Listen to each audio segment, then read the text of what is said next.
എൻ്റെ പ്രിയപ്പെട്ടവരെ, ഇന്ന് നിലവിലുള്ള പ്രാർത്ഥനാ ക്രമങ്ങളിൽ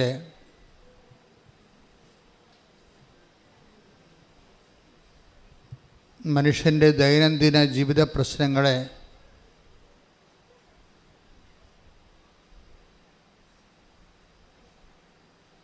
ഏറ്റവും പെട്ടെന്ന് അഡ്രസ്സ് ചെയ്യുന്ന സുവിശേഷ പദ്ധതിയാണ് ഉടമ്പടി.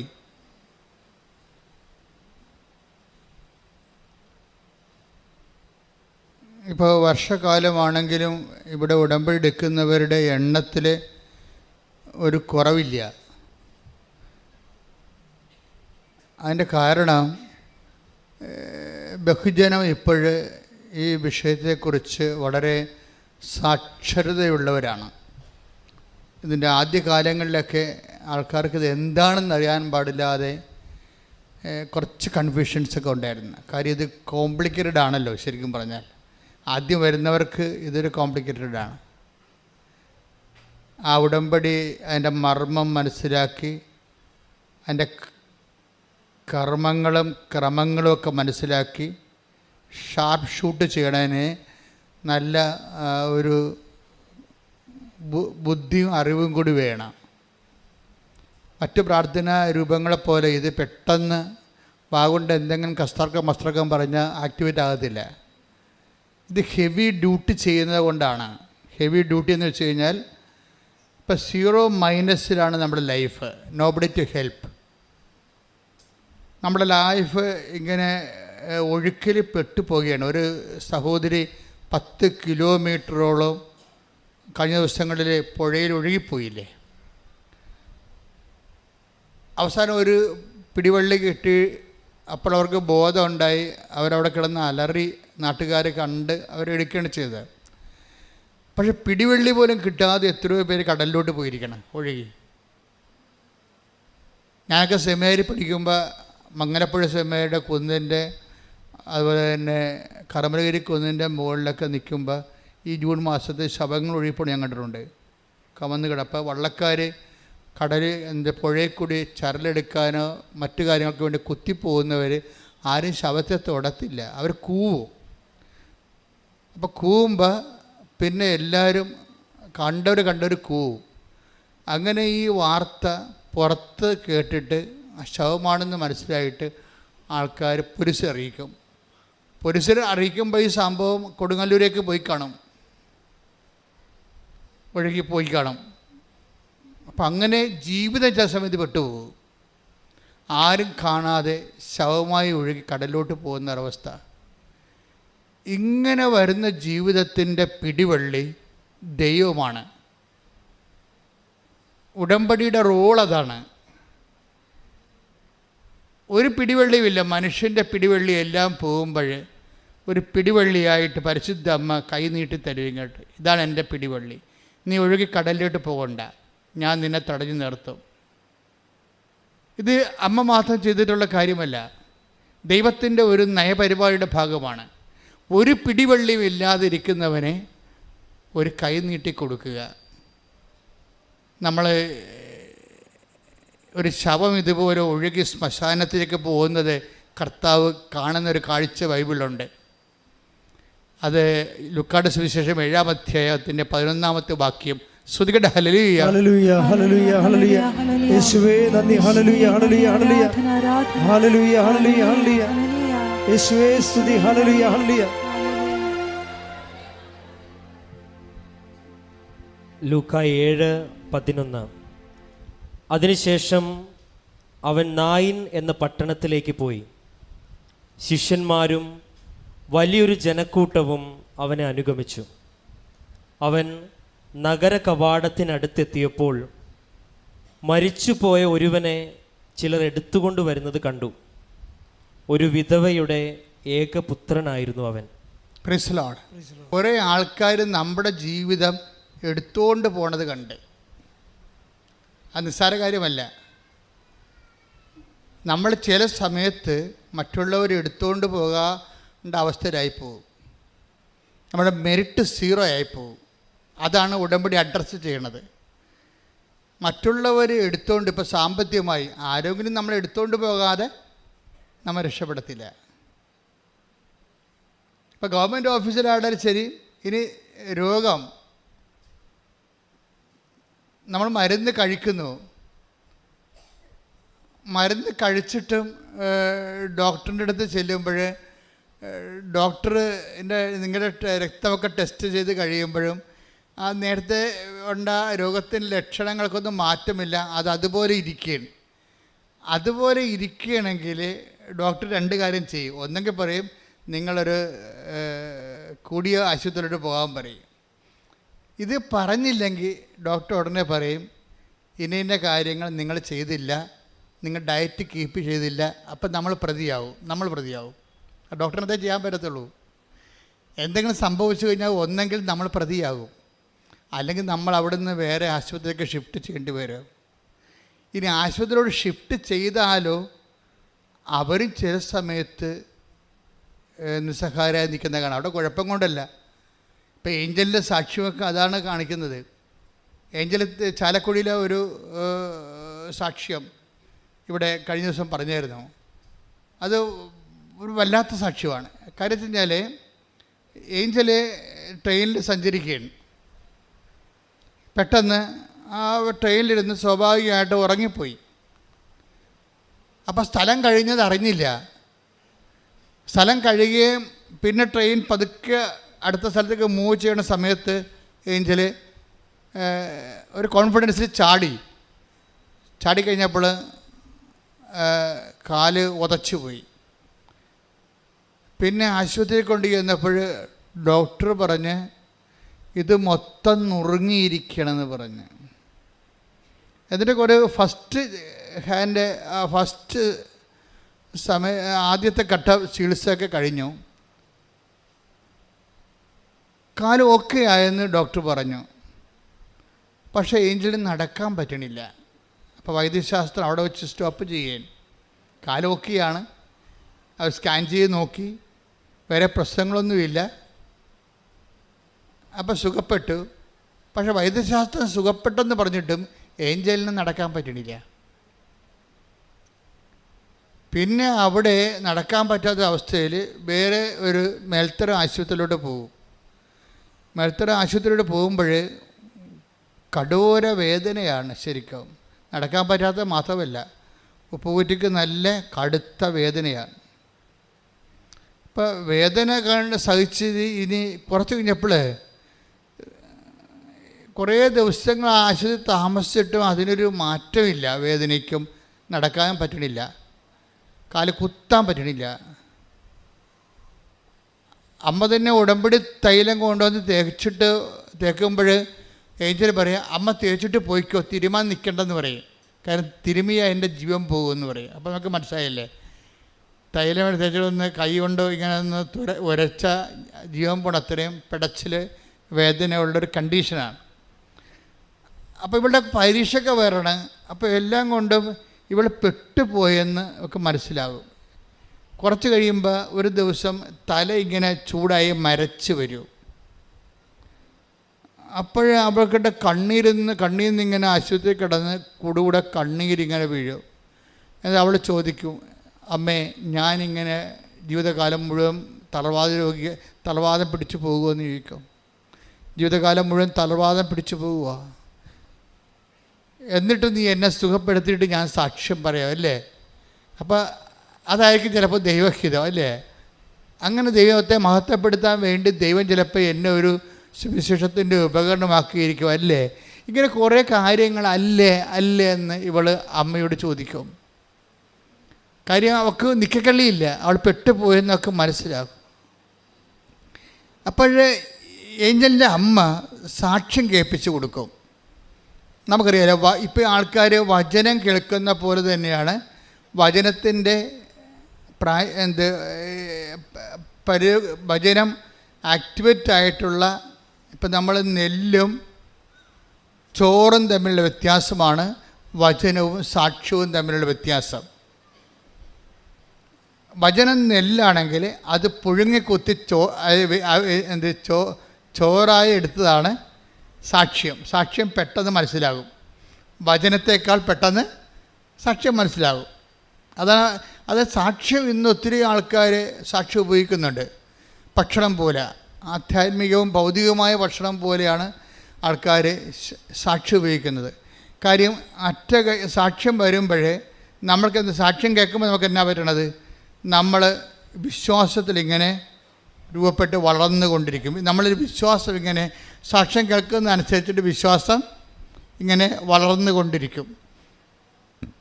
അത് ഒരു ഘട്ടം കഴിഞ്ഞു കഴിഞ്ഞാൽ ആ വിശ്വാസം നമുക്ക് വലിയ ഫലം തരും. കാര്യം വിശ്വാസം നിസ്സാരമല്ല. എന്ന് വെച്ച് കഴിഞ്ഞാൽ ഇപ്പോൾ ഉദാഹരണത്തിന് നമ്മളിൽ വിശ്വാസം ജനിപ്പിക്കുകയാണ് ദൈവത്തിൻ്റെ ഉദ്ദേശമെന്ന് പൗലോസ് പറയുന്നുണ്ട്. ഇതുപോലെ സാക്ഷ്യത്തിൻ്റെ ഒരു ആധ്യാത്മിക രാസപ്രക്രിയയുടെ ഒരു സൊല്യൂഷൻ എന്ന് പറയുന്നത് ഫെയ്ത്താണ്. അതിൻ്റെ അകത്ത് സൊല്യൂഷൻ ഫെയ്ത്ത് ഇങ്ങനെ രൂപപ്പെട്ടു വരും. ഫെയ്ത്ത് രൂപപ്പെട്ട് വന്നാൽ ഒരു വിഷയം, ഒരു സബ്ജക്റ്റ്, അത് കടുത്ത സബ്ജക്റ്റ് ആണെങ്കിൽ അതിനെ അതിജീവിക്കേണ്ട ഒരു വിശ്വാസം വേണ്ടി വരും നമുക്ക്. അതുകൊണ്ടാണ് ഈ സാക്ഷ്യം നമ്മൾ കേൾക്കണത്. ഇപ്പം തന്നെ ഉദാഹരണത്തിന് ഇപ്പോൾ നമ്മളുടെ യോഹന്നാൻ്റെ സുവിശേഷമില്ലേ 5:6 ഒരു തലവായ രോഗി കിടക്കണില്ലേ, ആ ഭാഗത്ത് വായിച്ചേ, ശ്രുതിക്കട്ടെ. ഹല്ലേലൂയ. യോഹന്നാൻ 5-6 മുതലുള്ള തിരുവചനങ്ങൾ. അവൻ അവിടെ കിടക്കുന്നത് യേശു കണ്ടു. അവൻ വളരെ നാളായി കിടപ്പിലാണെന്നറിഞ്ഞ് അവൻ വളരെ നാളായി പറഞ്ഞേ അവൻ വളരെ നാളായി കിടപ്പിലാണെന്നറിഞ്ഞ് യേശു ചോദിച്ചു, സുഖം പ്രാപിക്കാൻ നിനക്ക് ആഗ്രഹമുണ്ടോ? അവിടുത്തെ ഒരു വിഷയം എന്ന് പറയണത് ദൈവം നമ്മളുടെയൊക്കെ ചോദിക്കണ ഒറ്റ കാര്യം മാത്രമേ ഉള്ളൂ. എന്താണ് ചോദിക്കണത്? ആഗ്രഹം മാത്രമേ ചോദിക്കത്തുള്ളൂ. കാര്യം തളർന്ന് കിടന്ന മകനെ വേറെ എന്ത് ചോദിച്ചാലും കാര്യമില്ല, ആഗ്രഹം മാത്രം മതി. അവിടെ ഇപ്പം തളർന്ന് കിടക്കല്ലേ അയാളുടെ വേറെ ഒന്നും ചോദിച്ചിട്ട് കാര്യമില്ല. മറിച്ച് എന്താ ചോദിച്ചത്? അപ്പം ദൈവം നമ്മുടെയൊക്കെ ആവശ്യപ്പെടുന്നൊരു സംഭവം നമ്മളുടെ സിറ്റുവേഷൻ അനുസരിച്ചുള്ള ഡിമാൻഡ്സേ ഉള്ളൂ. അയാൾ അവിടെ കിടക്കുന്നത് വളരെ നാളായിട്ട് അവിടെ കിടക്കുന്നത് ഈശോ കണ്ടു. അപ്പോൾ ഈശോ കണ്ട വിഷയം എന്താണ്? നമ്മളുടെ ഈ വിഷയം ഭയങ്കര ഏജ് ഓൾഡായിട്ടുള്ള വിഷയമാണെന്നാണ് കണ്ടത്. അപ്പോൾ ദൈവം റെഫർ ചെയ്യുന്ന സബ്ജക്റ്റ് വൈസ് അത് കുറച്ച് സീനിയറായിട്ടുള്ള, കുറച്ച് ഏജ് ഓൾഡായിട്ടുള്ള വിഷയമാണ്. അപ്പോൾ ഇപ്പം ചിലർ പറയും, ഞാൻ എന്തുമാത്രം പ്രാർത്ഥിച്ചു, എവിടെയെല്ലാം പോയി, ഏതെല്ലാം ദൈവങ്ങളെ വിളിച്ചു, എന്നിട്ട് ഞാനിപ്പോൾ വിളിയെല്ലാം നിർത്തിയെന്ന് പറയല്ലേ. വിഡ്ഢി, നീ അങ്ങനെ പറയരുത്. കാരണം നീയാണ് പറയണത് എവിടെയെല്ലാം പോയി. നീ പോയി കാണുമായിരിക്കും, പക്ഷേ വിളിക്കേണ്ട പോലെ നീ വിളിച്ചിട്ടില്ല. വിശ്വസിക്കേണ്ട പോലെ നീ വിശ്വസിച്ചിട്ടില്ല. കർത്താവ് എന്താ ചോദിച്ചത്? സുഖം പ്രാപിക്കാൻ നീ ആഗ്രഹിക്കുന്നുവോ? അപ്പോഴും കർത്താവ് അയാൾ പറയും, ആഗ്രഹിച്ചിട്ട് എന്ത് കാര്യം, ആരുമില്ല സഹായിക്കാനെന്ന് പറയും. അത് ഭയങ്കര ഒരു ഹാർട്ട് ഫെൽറ്റായിട്ടുള്ള സംഭവമാണ്. എനിക്ക് ആഗ്രഹമുണ്ടേ, രക്ഷപ്പെടണമെന്ന് ആഗ്രഹമുണ്ടേ, ഗതി പിടിക്കണമെന്ന് ആഗ്രഹമുണ്ട്. ഞാൻ ആഗ്രഹിച്ചിട്ട് എന്താ കാര്യം? Nobody to help me. ആരും എന്നെ സഹായിക്കാനില്ല. അതൊക്കെ നമ്മുടെ അവസ്ഥ തന്നെയല്ലേ, ജനലക്ഷങ്ങളുടെ അവസ്ഥ തന്നെയല്ലേ. ജനലക്ഷങ്ങളുടെ അവസ്ഥ ഇത് തന്നെ ആയിരിക്കുമെന്ന് യേശു അറിയാമല്ലോ. ആ ജനലക്ഷങ്ങളുടെ അവസ്ഥ ഇതാണെങ്കിൽ ആ അവസ്ഥകളെ അഡ്രസ്സ് ചെയ്യാൻ വേണ്ടി ഈ തലവായ രോഗിയെ ഈശോ ഒരു നിമിത്തമാക്കുകയാണ്. കൈയടിച്ച്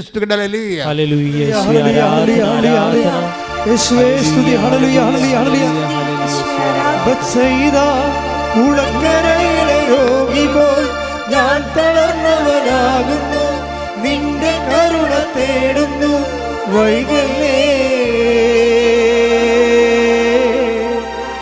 എന്റെ മോചക.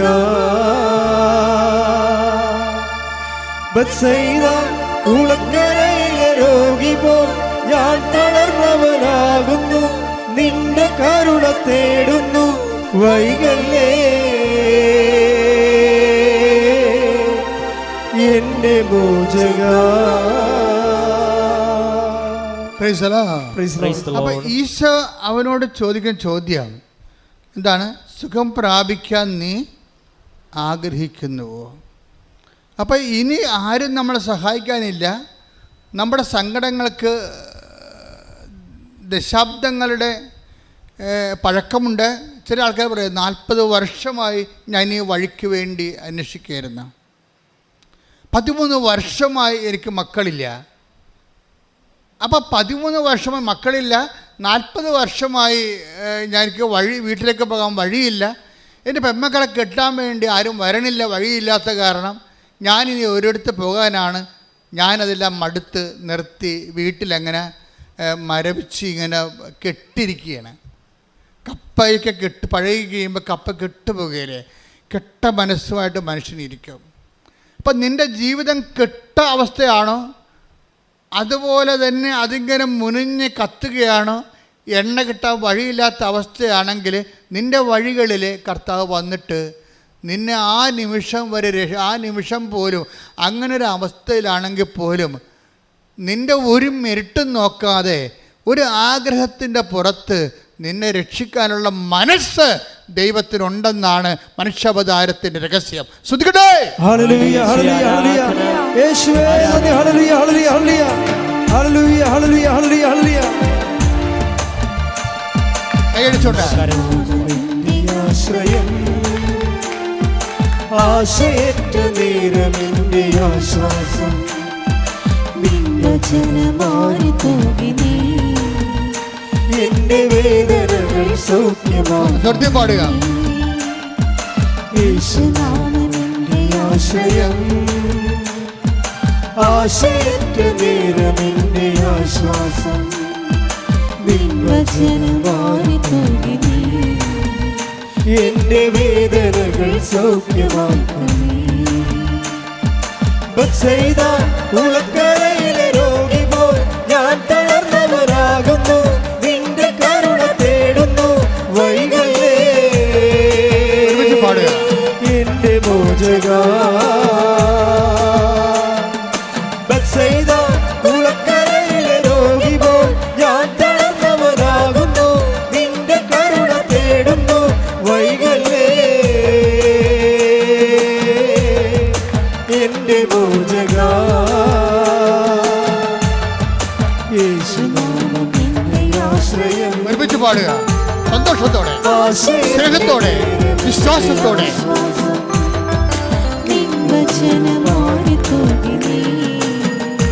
എന്റെ വേദനകൾ സൗഖ്യമാക്കണേ, എന്റെ വേദനകൾ സൗഖ്യമാക്കണേ.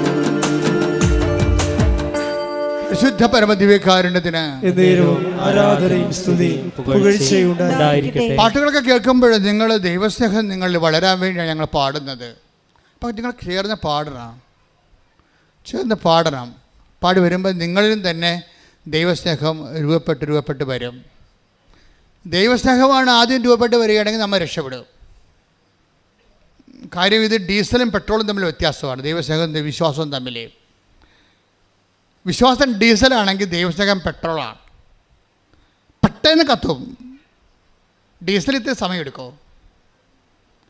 നിങ്ങൾക്ക് ആദ്യം ദൈവസ്നേഹമാണ് വളർന്നു വരികയാണെന്നുണ്ടെങ്കിൽ പെട്ടെന്ന് ഷൂട്ടപ്പ് ചെയ്യണം, വിശ്വാസം ഷൂട്ടപ്പ് ചെയ്തോളൂ. നമ്മുടെ വിശ്വാസത്തെയാണ് നിങ്ങൾ അഡ്രസ്സ് ചെയ്യണമെന്നുണ്ടെങ്കിൽ ദൈവസ്നേഹം ആ വിശ്വാസം ആക്ടിവേറ്റ് ചെയ്ത് കഴിഞ്ഞ് മാത്രമേ ദൈവസ്നേഹം വരത്തുള്ളൂ. It will take time. അപ്പോൾ അതെന്താ ചെയ്യേണ്ടത്? അപ്പോൾ നമ്മൾ ദൈവസ്നേഹത്തെ ഫോക്കസ് ചെയ്യണം. പ്രാർത്ഥിക്കുക, കർത്താവായ ദൈവമേ, നിന്റെ പീഡാനുഭവത്തെ പ്രതി, കുരിശ് മരണത്തെ പ്രതി ഞാൻ നിന്റെ നാമത്തെ വിശ്വസിച്ചുകൊണ്ട് പ്രാർത്ഥിക്കുന്നു. എന്നിൽ ദൈവസ്നേഹത്തെ ദൈവസ്നേഹമെന്ന പുണ്യത്തെ അഭിഷേകം ചെയ്യണമേ. ശ്രുതികടെ ദൈവസ്നേഹം കൊണ്ട് ഞങ്ങളെ നിറയ്ക്കണമേ എന്ന് ഞങ്ങൾ പ്രാർത്ഥിക്കുന്നു. ഹല്ലേലൂയ, ഹല്ലേലൂയ, യേശുവേ ആരാധന, ആരാധന. ഹല്ലേലൂയ, ഹല്ലേലൂയ, ഹല്ലേലൂയ. സ്നേഹരാജാവേ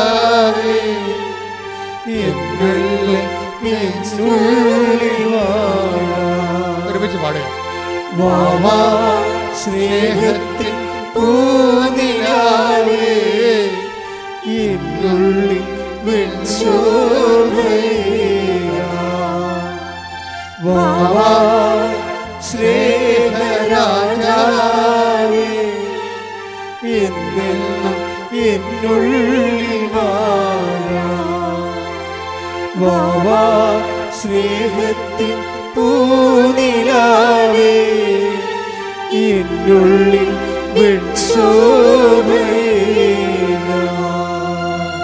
ഈശോയുടെ പ്രസൻറ്റേഷൻ ഭയങ്കര അഭിഷേകം നിറഞ്ഞ കാര്യത്തിൽ ഈ മനുഷ്യൻ 38 വർഷമായി തറവാട് രോഗിയായിട്ട് കിടപ്പിലാണ്.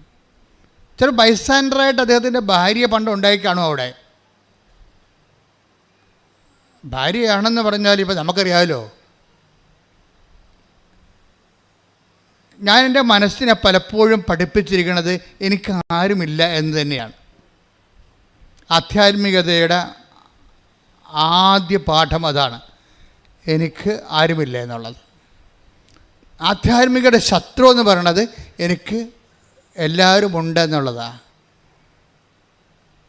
ദൈവം കേൾക്കാൻ ആഗ്രഹിക്കുന്ന 0- സ്റ്റാറ്റസ് എന്ന് പറയണത്, വെള്ളമിളകുമ്പോൾ എന്നെ വെള്ളത്തിലേക്ക് ഇറക്കാൻ എനിക്ക് ആരുമില്ല.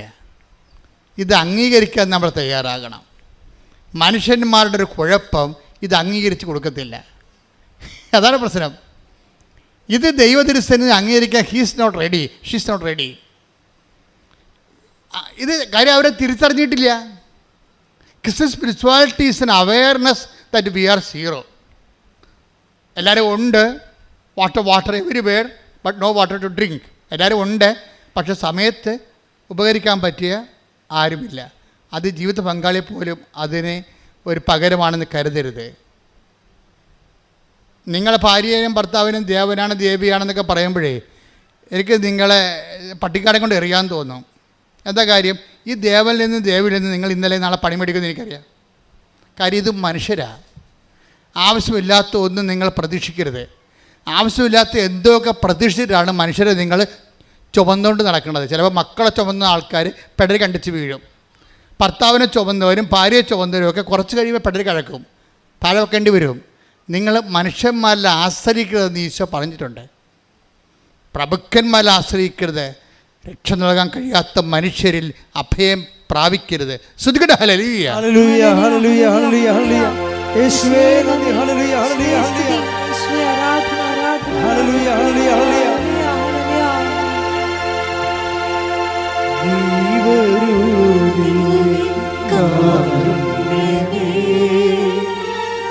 നീ വരൂ സ്നേഹകാരുണ്യമേ, നീ വരൂ ദിവ്യകാരുണ്യമേ,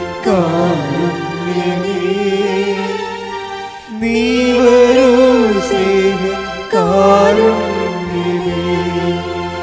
ജീവിതം നിന്റെ കാരുണ്യമേ,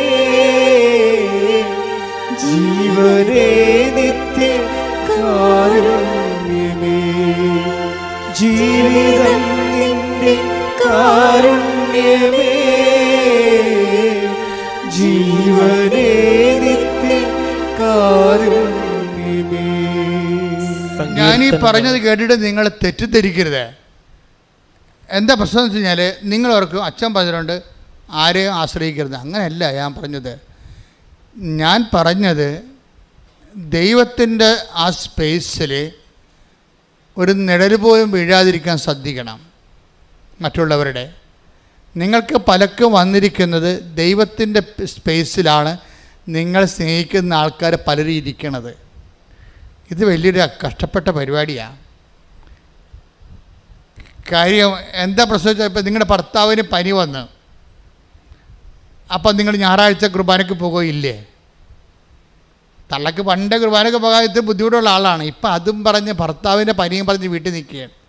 എന്താണ് അയാൾ അവിടെ കിടന്ന് ചോദിക്കുന്നത്? നിനക്ക് ഞാനാണോ വരുന്നത് കുർബാനയാണോ വരുന്നതെന്ന് ചോദിക്കും. ചോദിക്കുമ്പോൾ നമുക്ക് തോന്നും ഇട്ടച്ചും പോയാൽ പിന്നെ തിരിച്ചു വരുമ്പോൾ ഈ മനുഷ്യൻ വീട്ടിൽ എന്ത് ചെയ്യും എന്ന് വെച്ചുകൊണ്ട് നമ്മൾ ദൈവത്തിനെ മറന്നിട്ട് ഇയാളുടെ കൂടെ നിൽക്കും. നിൻ്റെ കാര്യത്തെ അപ്പം തീരുമാനമായി. ഈ ജന്മത്ത് നീ പ്രാർത്ഥിച്ചാലും ദൈവം പറയും ഓടരുതമ്മാവ ആളറിയാമെന്ന് പറയും. പിന്നെ ഇപ്പം കാണിക്കണയൊക്കെ കാര്യം കാണാൻ വേണ്ടിയുള്ള കട്ടായങ്ങളാണ്. ഇതൊന്നും സത്യസന്ധമായ ദൈവത്തിൽ വിശ്വാസമല്ല. അതുകൊണ്ടാണ് ഞാൻ പറഞ്ഞത് ഇങ്ങനെ ഒരു അവസ്ഥ വരാതിരിക്കാൻ. ഇതുകൊണ്ടാണ് ഈശോ പറഞ്ഞത് പ്രലോഭനങ്ങളാണിത്, അത് ഉൾപ്പെടുത്താതിരിക്കാൻ പ്രാർത്ഥിക്കണം. കാര്യം നീ ദൈവത്തെ തക്ക സമയത്ത് കൈവിട്ട് കളയുന്ന ആളാണെന്ന് തോന്നിയാൽ ദൈവം എന്ത് ചെയ്യുന്നറിയാവോ, ഈ സിറ്റുവേഷൻസ് ക്രിയേറ്റ് ചെയ്ത് തരും. കാരണം എന്താണ്, നിന്നെ കറക്റ്റായിട്ട് ബ്രാൻഡ് ചെയ്യാൻ വേണ്ടിയാണ്. നീ നാളെ യാതൊരുവിധ ക്ലെയിമും പറഞ്ഞുകൊണ്ട് വരരുത്.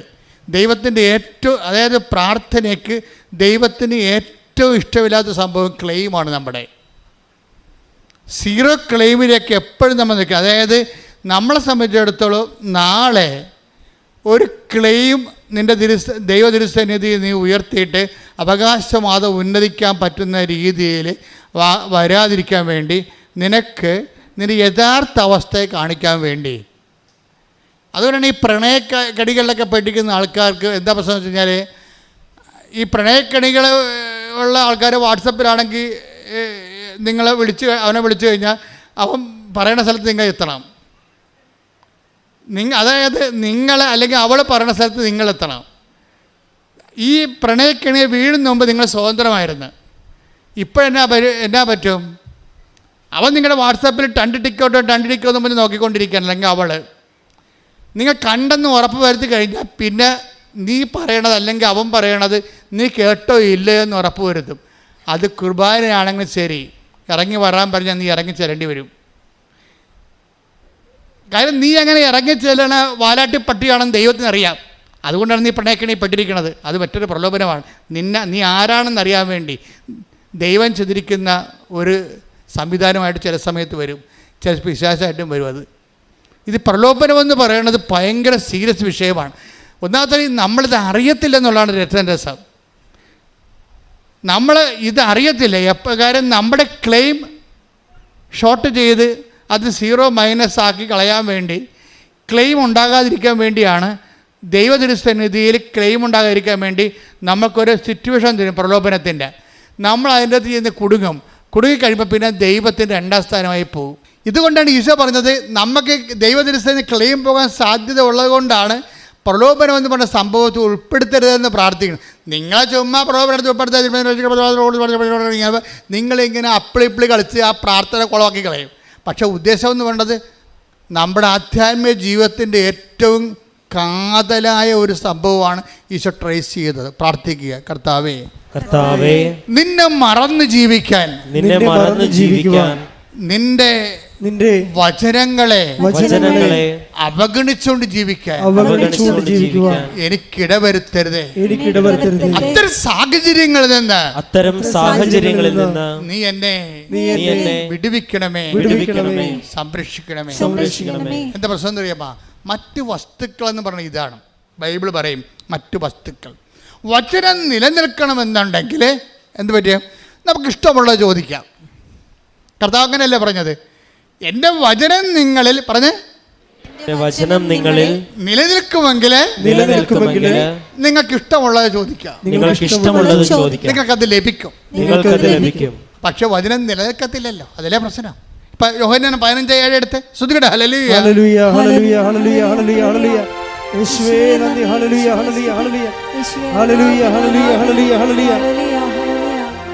യോഹന്നാൻ 15:7 നിങ്ങൾ എന്നിൽ വസിക്കുകയും എൻ്റെ വാക്കുകൾ നിങ്ങളിൽ നിലനിൽക്കുകയും ചെയ്യുന്നെങ്കിൽ ഇഷ്ടമുള്ളത് ചോദിച്ചു കൊള്ളുക, നിങ്ങൾക്ക് ലഭിക്കും. നമുക്ക് ലഭിക്കുന്നതിന് പ്രശ്നങ്ങളൊന്നുമില്ല. എന്താ കാര്യം, ചോദിക്കുന്നതിന് പ്രശ്നമില്ല. രണ്ട് കാര്യത്തിന് ഇഷ്യൂസ് അല്ലേ, രണ്ട് കാര്യത്തിന് ഇഷ്യൂസ് ഇല്ല.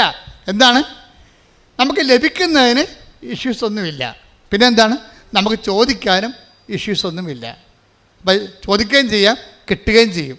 പക്ഷെ ഒരു കണ്ടീഷനുണ്ട് അവിടെ.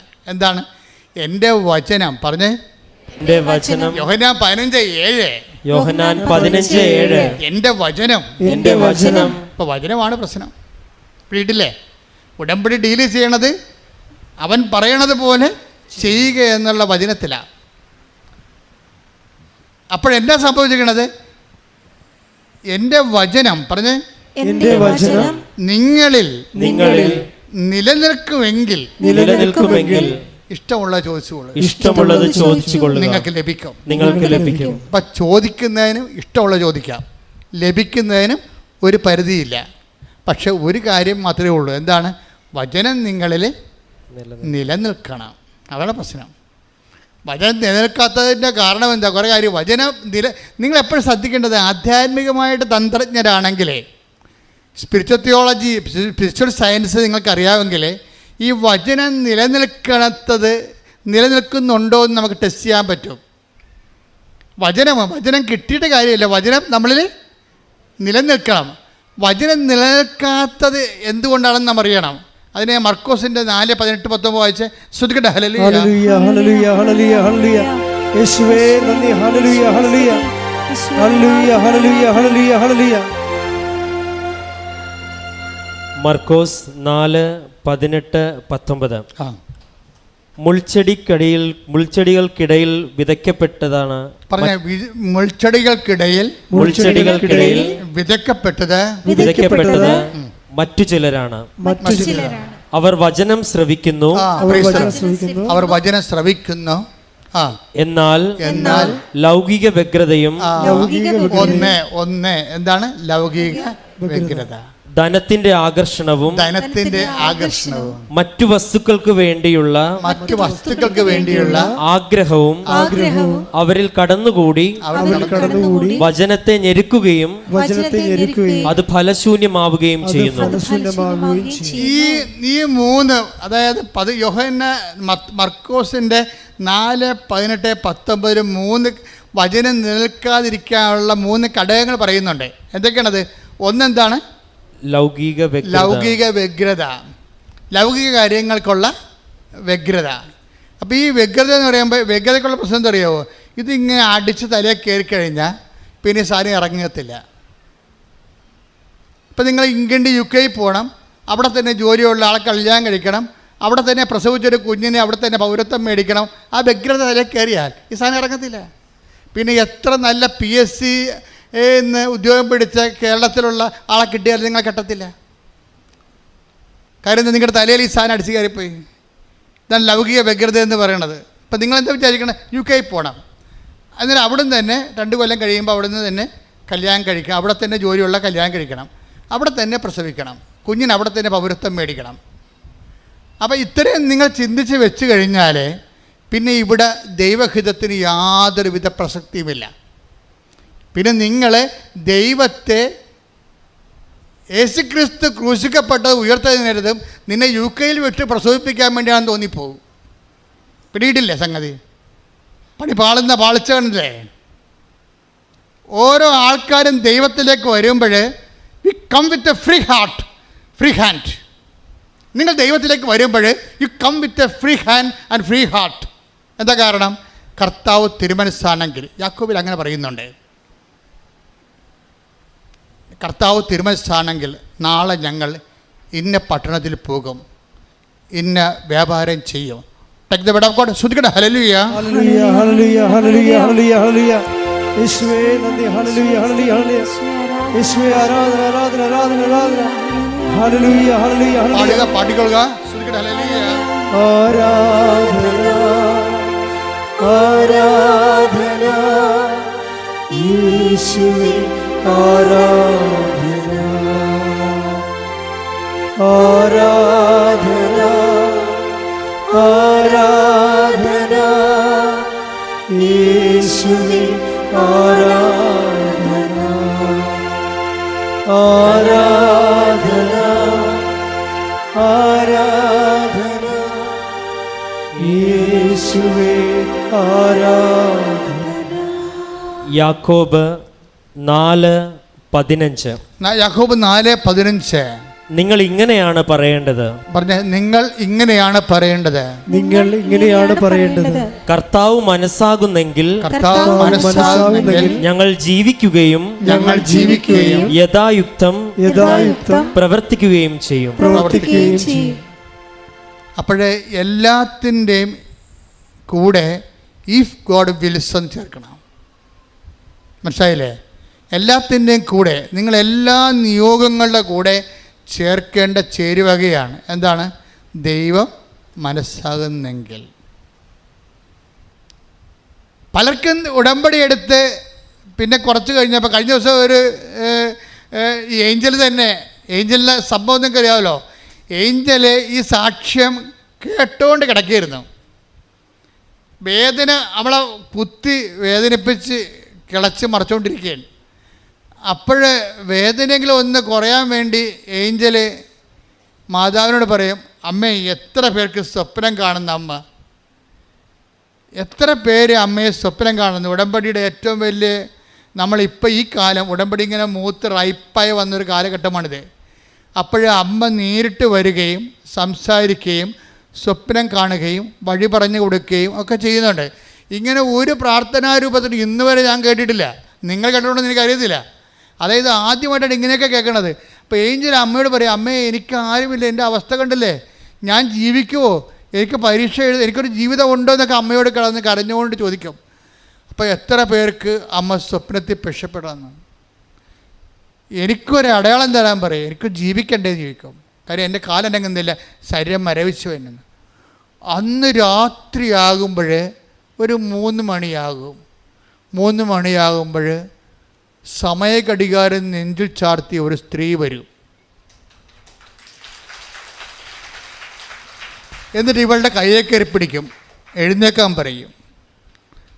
എഴുന്നേക്കാൻ പറയുമ്പോൾ അവൾ പറയും, എനിക്ക് എഴുന്നേക്കാൻ പാടില്ലെന്ന് പറയും. എനിക്ക് എഴുന്നേക്കാൻ പാടില്ല, പറ്റത്തില്ല, ഭയങ്കര വേദനയാണ്. ഉടനെ ഇവൾ, ഞാനല്ലേ പറയണത്, മറ്റുള്ളവരുടെ മുമ്പിൽ, യുവാക്കന്മാരുടെ മുമ്പിൽ, യുവതികളുടെ മുമ്പിൽ നിന്നെ ഞാൻ സാക്ഷിയാക്കും, നീ എഴുന്നേക്കാൻ പറയും. ഉടനെ ഇവൾ എഴുന്നേക്കും. എഴുന്നേറ്റ് നടക്കാൻ തുടങ്ങും. എത്രയോ ദിവസങ്ങളായ പാവം എഴുന്നേറ്റിട്ട്.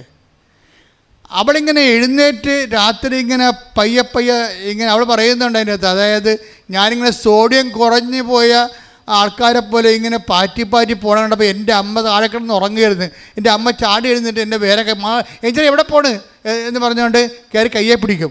അപ്പോൾ ഏഞ്ചൽ പറയും, അമ്മേ എൻ്റെ കയ്യെ പിടിച്ചിരിക്കുന്ന പരിശുദ്ധ അമ്മയാണ്, എന്നോട് നടക്കാൻ വേണ്ടിയിട്ട് അമ്മ എൻ്റെ കൂടെ നടക്കുകയാണ്. ഉടനെ പറയും, എൻ്റെ പെറ്റമ്മയും പരിശുദ്ധ അമ്മയും എൻ്റെ ഇടവും വലവും പിടിച്ചുകൊണ്ട് എന്നെ ആശുപത്രിയിൽ നടത്തി തിരിച്ചു കൊണ്ടുവന്ന് കിടത്തി. പിറ്റേ ദിവസം ഞാൻ ഡോക്ടറിനോട് പറഞ്ഞു, ഞാൻ പോകുന്നു, ഞാൻ സുഖപ്പെട്ടു. രാത്രി ഞാൻ എല്ലാവരെയും വിളിച്ച് പറഞ്ഞു, അമ്മ വന്നിട്ടുണ്ടായിരുന്നു, എന്നെ കണ്ടു, എന്നെ കൈപിടിച്ചു, എന്നെ കൈപിടിച്ച് നടത്തിയെന്ന്. ശ്രുതികട ഹല്ലേലൂയ, ഹല്ലേലൂയ, ഹല്ലേലൂയ, ഹല്ലേലൂയ, യേശുവേ ഹല്ലേലൂയ, ഹല്ലേലൂയ, ഹല്ലേലൂയ, ഹല്ലേലൂയ, ഹല്ലേലൂയ. തലമുറകൾ തോറും പാടും ഭാഗ്യവതി അമ്മ, ജപമണിമാലകളിൽ ഉയരും നന്മ നിറഞ്ഞവളമ്മ. തലമുറകൾ തോറും പാടും ഭാഗ്യവതി അമ്മ, ജപമണിമാലകളിൽ ഉയരും നന്മ നിറഞ്ഞവളമ്മ. പറുദീസയായി അമ്മ ദൈവത്തിനു പാർക്കാം, പുണ്യാശ്രമമായി അമ്മ ഈശോയ്ക്കു വളരാം. പറുദീസയായി അമ്മ ദൈവത്തിനു പാർക്കാം, പുണ്യാശ്രമമായി അമ്മ ഈശോയ്ക്കു വളരാം. അമ്മേ എൻ്റെ അമ്മേ, എൻ്റെ ഈശോയുടെ അമ്മേ, അമ്മേ എൻ്റെ അമ്മേ, എനിക്ക് ഈശോ തന്നൊരമ്മേ. ഇതെന്ത് സംഭവം എന്ന് വെച്ച് കഴിഞ്ഞാൽ, കൃപാസനം ആധ്യാത്മികത ഈ തലമുറയോടുള്ളൊരു പ്രതികാരമാണ്. കാരണം ഞാൻ അച്ഛനായ കാലം മുതൽ ഇങ്ങനെ യേശു ഏകരക്ഷകൻ എന്നുള്ള ബൈബിളിൻ്റെ അടിസ്ഥാന വെളിപാട് അതിൻ്റെ പേരിൽ ദൈവം നമുക്ക് മധ്യസ്ഥരായി തന്ന വിശുദ്ധന്മാരെയും സർവോപരി ലോകത്തിന് യേശുവിനെ നൽകിയ അമ്മയെപ്പോലും നിഷേധിച്ചുകൊണ്ട് നമ്മുടെ സഭാതലങ്ങളിൽ പോലും ഒരു മുന്നേറ്റം ഉണ്ടായിട്ടുണ്ട്. ഇപ്പോഴെന്നാ പറ്റിയിരിക്കണത്? അതിനെല്ലാം എതിരെയുള്ള ദൈവത്തിൻ്റെ പദ്ധതികൾ വെളിവാക്കിക്കൊണ്ട് പരിശുദ്ധ അമ്മയിലുള്ള അനുഭവത്തിലൂടെ യേശുവിനെ കണ്ടെത്തി ജീവിക്കുന്ന സാക്ഷാത്കാത്മത്തിലേക്ക് കേരള സഭയെയും ലോകസഭയെയും ദൈവം തിരികെ കൊണ്ടുവരികയാണ്. ശ്രുതികട ഹല്ലേലൂയ. ഹല്ലേലൂയ, ഹല്ലേലൂയ, ഹല്ലേലൂയ. യേശുവേ നന്ദി, ഹല്ലേലൂയ. വാഗ്ദാന പേടകമേ, സ്വർഗീയ പൊന്മലരേ, കൃപാസനത്തിൻ്റെ അമ്മേ, പ്രസാദം പരമാതാവേ, വാഗ്ദാന പേടകമേ, സ്വർഗീയ പൊന്മലരേ, കൃപാസനത്തിൻ്റെ അമ്മേ,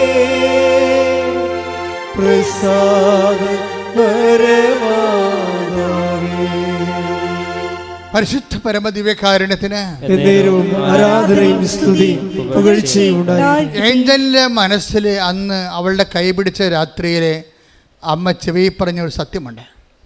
നിന്നെ ഞാൻ ഈ കട്ടിലിൽ നിന്ന് ഉയർത്തിക്കൊണ്ട് വരുന്നതിൻ്റെ കാരണം ഉടമ്പടി എടുത്തിട്ട് അത് പാലിക്കാതെ അതിൻ്റെ അനുഗ്രഹവും ആനുകൂല്യം കൈപ്പറ്റാതെ വിശ്വാസം തണുത്തുപോയ ആൾക്കാരെ നിന്നിലൂടെ തിരികെ വിളിക്കാനാണെന്ന് കൈയടിച്ച് ശ്രദ്ധിക്കട്ടെ. ഹല്ലേലൂയ, ഹല്ലേലൂയ, ഹല്ലേലൂയ, ഹല്ലേലൂയ, ആരാധന, ആരാധന, ഹല്ലേലൂയ, ഹല്ലേലൂയ,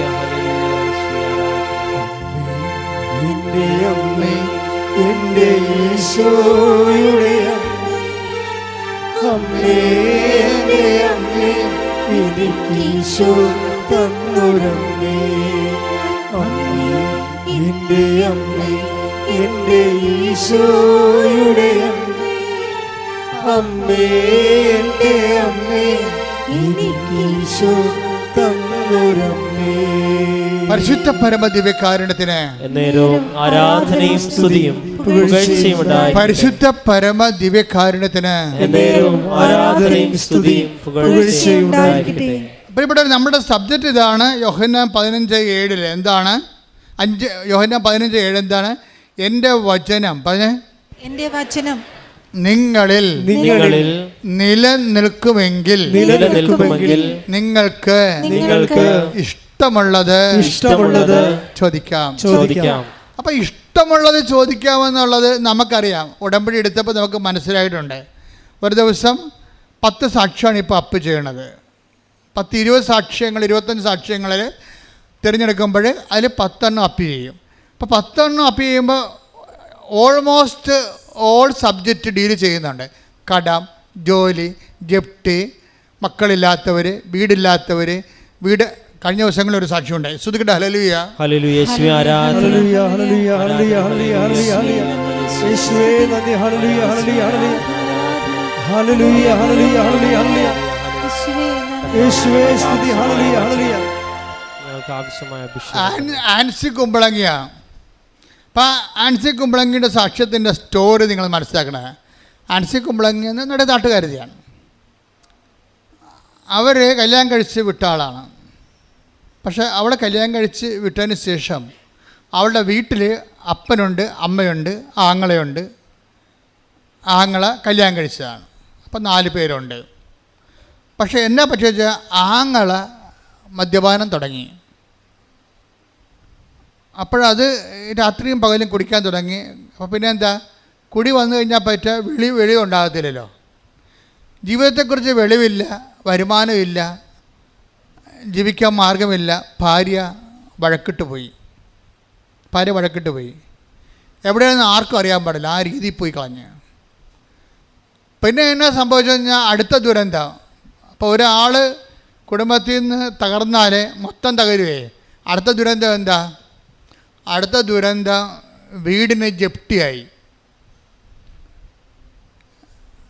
അപ്പോൾ വരുമാനം ഇല്ലാതെ കടമയുടെ ജീവിച്ചു കഴിഞ്ഞാൽ വീട് പിന്നെ പണയം വെക്കുക, ജപ്തിയായി. ജപ്തിയായി കഴിഞ്ഞപ്പോൾ അപ്പനും അമ്മയും രോഗിയാണ്, വീട് ജപ്തിയുമാണ്. ആങ്ങളെ വെള്ളമടിച്ച് നാട്ടിൽ കറങ്ങി നടക്കണം. ഇപ്പം ആങ്ങളെയും കാണാനില്ല. അപ്പം ജീവിതം പോണ പോക്ക് കണ്ടില്ലേ? അങ്ങ് ജീവിതം മുങ്ങിപ്പോവുകയാണ് കേട്ടോ. അപ്പോൾ ഈ സമയത്ത് ഈ ഇവൾ വന്ന് ഈ ആൻസി വന്ന് ഉടമ്പടി എടുക്കും. ഉടമ്പടി എടുക്കുമ്പോൾ ഉണ്ടാകുന്ന കുറേ പ്രശ്നങ്ങളെന്ന് വെച്ച് കഴിഞ്ഞാൽ അവൾക്ക് ഈ ആങ്ങളെ മദ്യപാനം ഉപേക്ഷിക്കണം. അമ്മയ്ക്ക് മാനസിക രോഗമായിരുന്നു. ആങ്ങളെ മദ്യപാനം ചെയ്ത് വീട് വിട്ട് ഇറങ്ങി ആങ്ങളുടെ ജീവിതം തീർന്നപ്പോൾ അതിൻ്റെ വ്യസനം തലക്കടിച്ചിട്ട് അമ്മ ആൻസി പറയണത്, ഞാൻ വീട്ടിൽ ചെന്നിട്ട് പോലും അമ്മയ്ക്ക് എന്നെ മനസ്സിലായില്ല, ഇരുട്ടത്ത് കുത്തിയിരിക്കണ കണ്ട് അമ്മയ്ക്ക് എന്നെ നിങ്ങളൊന്ന് നോക്കിയാൽ ആ കുടുംബത്തിൻ്റെ അവസ്ഥ കണ്ട. മകൾ കയറി ചെന്നിട്ട് അമ്മയ്ക്ക് തിരിച്ചറിയാൻ കഴിയുന്നില്ലെങ്കിൽ എന്തൊരു മാനസികാവസ്ഥയായിരിക്കും. അതിൻ്റെ ഇടയ്ക്കാണ് വീടിന് ജപ്തി വരണത്. പിന്നെ ജപ്തി എന്ന് വെച്ചാൽ അവർ ഈ ആൻസർ തന്നെ ഭർത്താവുമായിട്ട് ആലോചിച്ച്, ഭർത്താവ് നല്ല ഭർത്താവാണെന്ന് തോന്നുന്നത്. അദ്ദേഹം പറഞ്ഞ് നമുക്ക് കടമൊക്കെ മേടിച്ചാലും വീട് വിട്ട് അവർ ഇറങ്ങിപ്പോയാൽ ശരിയാകത്തില്ലല്ലോ. അപ്പോൾ വീട് വിട്ടു പോകാതിരിക്കാൻ വേണ്ടി നമുക്ക് കടം മേടിച്ചാലും ജപ്തി പരിഹരിക്കാം. കാര്യം അവർ രണ്ടുപേരും ദിവസകൂലി പണിക്കാരാണ്, അല്ല വലിയ പണക്കാരല്ല, ദിവസകൂലിയായിട്ട് കിട്ടിയിട്ടുള്ള ആൾക്കാരാണ്. പക്ഷെ അവർക്ക് മനസ്സുള്ളത് കാരണം അപ്പനും അമ്മയും അവിടെ താമസിക്കുന്ന സ്ഥലത്തുനിന്ന് പോകാതിരിക്കാൻ വേണ്ടി അവർ കടം മേടിച്ച് ജപ്തി ഒഴിവാക്കി കൊടുത്ത്. പക്ഷേ ജപ്തി ഒഴിവാക്കി കൊടുത്തു കഴിഞ്ഞപ്പോൾ ഉണ്ട് അടുത്ത കുരിശു തന്നെ. എന്നാ കുരിശു വന്നത്? ഭയങ്കര പ്രളയം വന്ന് മഴ പെയ്ത് ഭയങ്കര പ്രളയമായി, വീട് ഒടിഞ്ഞു പോയി. വീട് പഴയ വീടായിരുന്നു, അത് ഒടിഞ്ഞു പോയിട്ട് അത് ഇടിഞ്ഞു പോയിട്ട് അപ്പനും അമ്മയും അകത്തായിപ്പോയി. പിന്നെ മരിച്ചില്ല. ഇവർ രണ്ടുപേരും കൂടി ചെന്ന് അപ്പനെയും അമ്മനും പുറത്താക്കിയിട്ട് പോയി ഒരു വാടക വീട് കണ്ടുപിടിച്ച് അപ്പനെയും അമ്മനെയും വീട്ടിലോട്ട് മാറ്റി. അപ്പോൾ ഈ ഉടമ്പടി എന്നിട്ട് ഈ ഉടമ്പടി ഇപ്പം നോക്കിയാൽ ഉടമ്പടിയിലൂടെ പോകുമ്പോഴാണ് വീടൊക്കെ ഒടിഞ്ഞു വീഴണം നോക്കണം. പക്ഷേ ഇവർ പരാജയപ്പെടാൻ തയ്യാറല്ല. അവരെ പ്രത്യക്ഷീണ പ്രാർത്ഥനയും ചൊല്ലി അതിനിടയ്ക്കുള്ള ഉടമ്പടിയുടെ നിങ്ങളിപ്പോൾ ഈശോ എന്നാ പറഞ്ഞത്? എൻ്റെ വചനം നിങ്ങളിൽ നിലനിൽക്കുമെങ്കിൽ. അപ്പോൾ വചനം നിലനിൽക്കാൻ വേണ്ടിയാണ് നമ്മൾ പ്രേക്ഷിത പ്രവർത്തനങ്ങളൊക്കെ ചെയ്യണത്. അത് ഓർത്തേക്കണം. നിങ്ങൾക്ക് വേറെ പണിയില്ലെങ്കിൽ ആൾക്കാർ ചോദിക്കും. നമ്മളെന്ന് വെച്ച് കഴിഞ്ഞാൽ നമ്മളെ വചനം നിലനിൽക്കണം എന്താണ്? ഒരു വചനം. നിങ്ങൾ ലോകം മുഴുവനും പോവുക, എല്ലാ സൃഷ്ടികളോടും സുവിശേഷം പ്രസംഗിക്കുക. അപ്പോൾ പ്രസംഗിക്കാൻ നമുക്ക് ചാതുര്യമില്ലാത്തത് കൊണ്ടാണ് നമ്മൾ കൃപാസനം പത്രം മേടിച്ച് കൊടുക്കണത്. അപ്പോൾ വചനം നിവർത്തിയാക്കുകയാണ്. എന്താ കാര്യം? നമ്മൾ വചനത്തിൽ നിലനിന്ന് കഴിഞ്ഞാൽ ഇഷ്ടമുള്ള ചോദിക്കാമെന്ന് ഈശോ പറഞ്ഞിട്ടുണ്ടല്ലോ.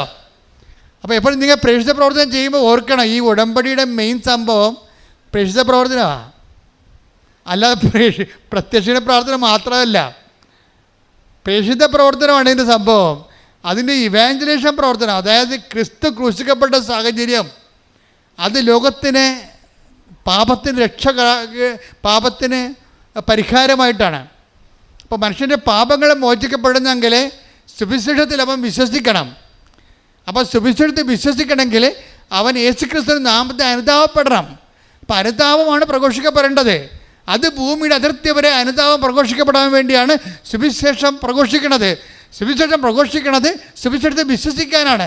സുവിശേഷം വിശ്വസിക്കണത് യേശുക്രിസ്തുവിന്റെ നാമത്തിൽ വിശ്വസിച്ചവർ അവർ രക്ഷ പ്രാപിക്കാൻ വേണ്ടിയാണ്. പ്രാർത്ഥിക്കുക, കർത്താവേ അങ്ങയുടെ വചനം, അങ്ങയുടെ നാമം ലോകത്തിന് കൈമാറിക്കൊണ്ട് അവരുടെ പാപക്കറകളിൽ നിന്ന് യേശു നാമത്തിലെ അവർ അനുദപിച്ചുകൊണ്ട് യേശു നേടിയെടുത്ത നിത്യജീവനിലേക്ക് കൃപകളിലേക്ക് മനുഷ്യരാശിയെ ശുദ്ധീകരിക്കുന്നതിനായി സുവിശേഷത്തിന്റെ ഉപകരണമാക്കി എന്നെ അഭിഷേകം ചെയ്യണമേ. യേശുവേ ഹല്ലേലൂയ ഹല്ലേലൂയ ആരാധന ആരാധന ആരാധന യേശുവേ സ്തുതി ഹല്ലേലൂയ ഹല്ലേലൂയ ആരാധന യേശുവേ ഹല്ലേലൂയ ഹല്ലേലൂയ യേശുവേ ആരാധന ആരാധന ആരാധന ആരാധന ഹല്ലേലൂയ ഹല്ലേലൂയ യേശുവേ ആരാധന. ഒരുമിച്ച് പാടുക, സ്തുതിക്കട്ടെ, ഹല്ലേലൂയ. അടിച്ചുകൊണ്ട്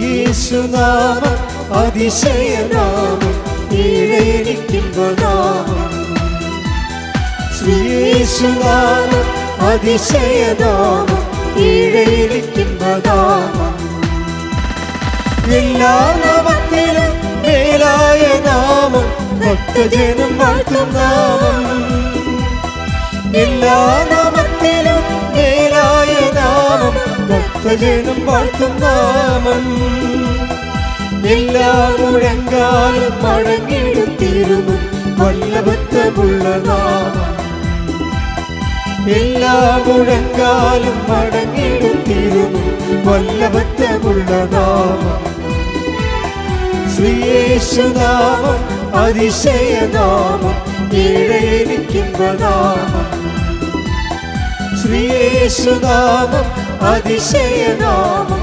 ഈഴേലിക്കുന്നതാമം പരിശുദ്ധ പരമദിവ്യകാരുണ്യത്തിന് എന്നേരവും ആരാധനയും സ്തുതിയും പുകഴ്ചയും ഉണ്ടായിരിക്കട്ടെ. ഇത് ഈ സുവിശേഷം കൈമാറ്റപ്പെടണം, വചനം ആൾക്കാർ വിശ്വസിക്കണം, വിശ്വസിച്ച് യേശുനാമത്തിൽ പാപക്ഷമ സ്വീകരിക്കണം എന്നുള്ള ദൈവത്തിൻ്റെ ആഗ്രഹമാണത്, നമ്മുടെ ആഗ്രഹമല്ലത്. ഈ ദൈവത്തിൻ്റെ ആഗ്രഹം ദൈവം ഏറ്റവും കൂടുതൽ വേദനിക്കുകയും വ്യഗ്രത കൊള്ളുകയും വിഷമിക്കുകയും ചെയ്യുന്നൊരു വിഷയമാണ് ലോകം ഈശോയെ സ്വീകരിക്കുക എന്നുള്ളത്. ആ ദൈവത്തിൻ്റെ ഒരു വിഷമം ആർക്കാണ് വിഷമമായി തീരണത്? അവരാണ് ദൈവത്തിൻ്റെ വേലക്കാരായിട്ട് മാറണത്. അത് ആർക്കും ആകാം. നിങ്ങളീ പത്രം കൊടുക്കുമ്പോഴേ, ഇപ്പോൾ ആൾക്കാരൊക്കെ പത്രം കൊടുക്കുമ്പോൾ എന്താ ചെയ്യണമെന്നറിയാവോ? ഞാൻ ഇന്ന് വെളുപ്പിന് ഒരു സാക്ഷ്യം വായിച്ചു. ശ്രുതികട്ടെ ഹല്ലേലൂയ. ഹല്ലേലൂയ യേശുവേ ആരാധന. ഹല്ലേലൂയ ഹല്ലേലൂയ ഹല്ലേലൂയ ഹല്ലേലൂയ അഭിഷേകത്താൽ നിറയ്ക്കണമേ യേശുവേ. കൈമാറുവാനായിട്ടുള്ള അഭിഷേകം ഞങ്ങളിൽ നിറയ്ക്കണമേ യേശുവേ. ആരാധന ആരാധന. ആ സാക്ഷ്യത്തിൽ എന്ത് സംഭവിച്ചു കഴിഞ്ഞാൽ, ഒരു ചേച്ചിയാണ്, ഇടുക്കിയിലൊരു ചേച്ചിയാണ്, പേര് ഞാൻ മറന്നുപോയി. അവരുടെ ഇന്നലെ മറ്റേ പറഞ്ഞ സാക്ഷ്യമാണത്. അവരുടെ സാക്ഷ്യത്തിൻ്റെ പ്രത്യേകത, അവർ ഏലത്തോട്ടത്തിൽ നിൽക്കുമ്പോൾ ഒരു മോൾ അവിടെ ഈ സാക്ഷ്യം ഇങ്ങനെ മൊബൈലിൽ തുറന്ന് വെച്ചുകൊണ്ട് വരും.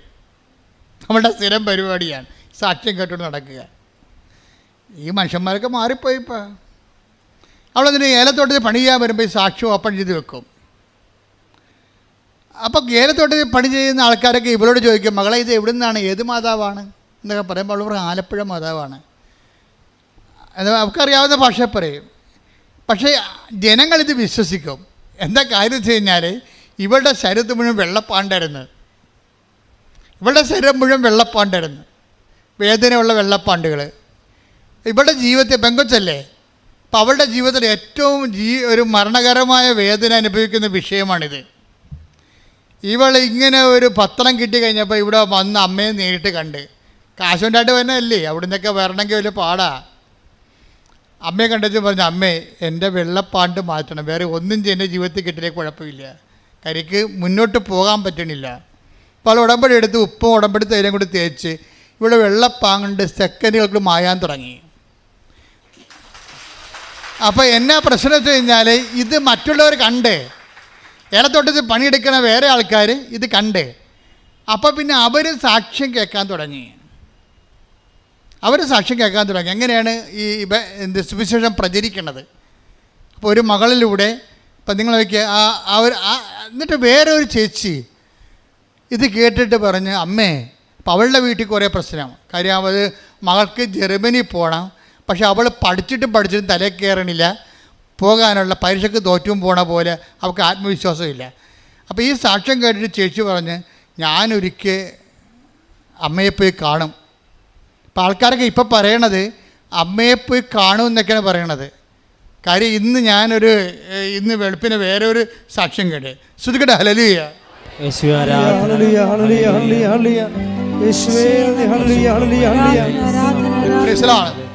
അത് രമ്യ കൃഷ്ണനാണ്. രമ്യ കൃഷ്ണൻ്റെ സാക്ഷ്യം എന്ന് പറയണത്, രമ്യ കൃഷ്ണൻ പ്രഗ്നൻ്റാണ്. പക്ഷെ അവളുടെ മകൾക്ക്, മൂത്ത മകൾ 3.5 വയസ്സുള്ള കുഞ്ഞുണ്ട്, അവൾക്ക് ഹാർട്ടിൻ്റെ അസുഖമായിട്ട് അവളെ ഈ ട്രിവാൻഡ്രത്തേക്ക് കൊണ്ടുപോയി. RCC ക്യാൻസറായിട്ട് RCC കൊണ്ടുപോയി.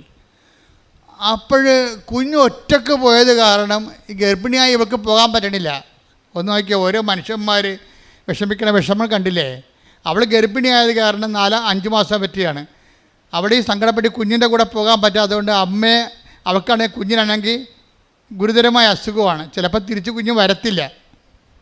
അത് ഈ അമ്മയ്ക്കറിയാം, ചങ്കക്കൊണ്ട വിഷയമാണിത്. അപ്പോൾ ഈ കുഞ്ഞ് പോണതെന്ന് നോക്കി കണ്ണീരോടെ കൈയും കാണിച്ചോടെ നിൽക്കുകയാണ്. അപ്പോൾ അവൾ പോയി, അവൾ അഡ്മിറ്റായി, അവൾ ഐ സിയിലാക്കി. ഒരു ദിവസം അവളുടെ അസുഖം പെരുത്ത്. പിന്നെ ഗർഭം ആയിട്ട് ഇരുന്നിട്ട് കാര്യമില്ലല്ല, കുഞ്ഞിനെ കാണേണ്ടതെന്ന് പറഞ്ഞുകൊണ്ട് അവൾ പെടച്ചല്ലേ എറണാകുളത്ത് നിന്നിട്ട് അവിടെ ഇതിലേ പോയപ്പോൾ ഇവിടെ ഇറങ്ങിയിട്ട് നേരെ വന്ന് അമ്മയെ കണ്ട്, എന്നിട്ട് പൊട്ടിക്കരഞ്ഞ്, എൻ്റെ കുഞ്ഞിൻ്റെ അടുത്ത് ഞാൻ പോവുകയാണ്, ഞാൻ പോയിട്ട് എന്ത് കാര്യം, നീ വരാതെ നീയും കൂടി വരണേന്ന് പറഞ്ഞുകൊണ്ട് പോയി. എൻ്റെ ദൈവമേ, ആ സാക്ഷ്യം നിങ്ങൾ കേൾക്കണം. പിന്നെ അമ്മ ഇവളുടെ കൂടെ പോകും, ആ കുഞ്ഞിനെ വീണ്ടെടുക്കേണ്ട സംഭവമുണ്ടേ. ശ്രുതിക്കട്ടെ ഹല്ലേലൂയ. അതായത് എന്താ വെച്ചാൽ ഇപ്പം ആൾക്കാരൊക്കെ സംസാരിക്കണത് നേരിട്ട് സംസാരിക്കുക, നമ്മൾ ഈ മനുഷ്യന്മാരെ പോലെ നമ്മളുടെ കൂടെ വരിക, ഇതൊക്കെ ഇപ്പോഴാണ് ആൾക്കാർക്ക് മനസ്സിലാകണത്. എത്രയോ പ്രാവശ്യം കർത്താവ് പറഞ്ഞു ഞാൻ നിങ്ങളുടെ കൂടെ വരുമെന്നൊക്കെ, എന്നിട്ട് ഈ മനുഷ്യന്മാരാരും വിശ്വസിച്ചില്ല. ദൈവത്തിന് നമ്മുടെ കൂടെ വന്ന് നമ്മളെ സന്ധിക്കാനുള്ള കൊതിയാണ് അമ്മരൂപമായിട്ട് മാറണത്. അതാണ് അമ്മ പറയണത്, ഈശോ പറയണത് ഇതാ നിൻ്റെ അമ്മയെന്ന്. ഈശോ തന്നെയാണ് അമ്മയിലൂടെ പ്രവർത്തിക്കുന്നത്. ശ്രുതികട ഹല്ലേലൂയ. ഹല്ലേലൂയ യേശുവേ ആരാധന. ഹല്ലേലൂയ ഹല്ലേലൂയ ഹല്ലേലൂയ ഹല്ലേലൂയ. ഞങ്ങൾക്ക് അമ്മയെ നൽകിയതിനെ ഓർത്ത് ഞങ്ങൾ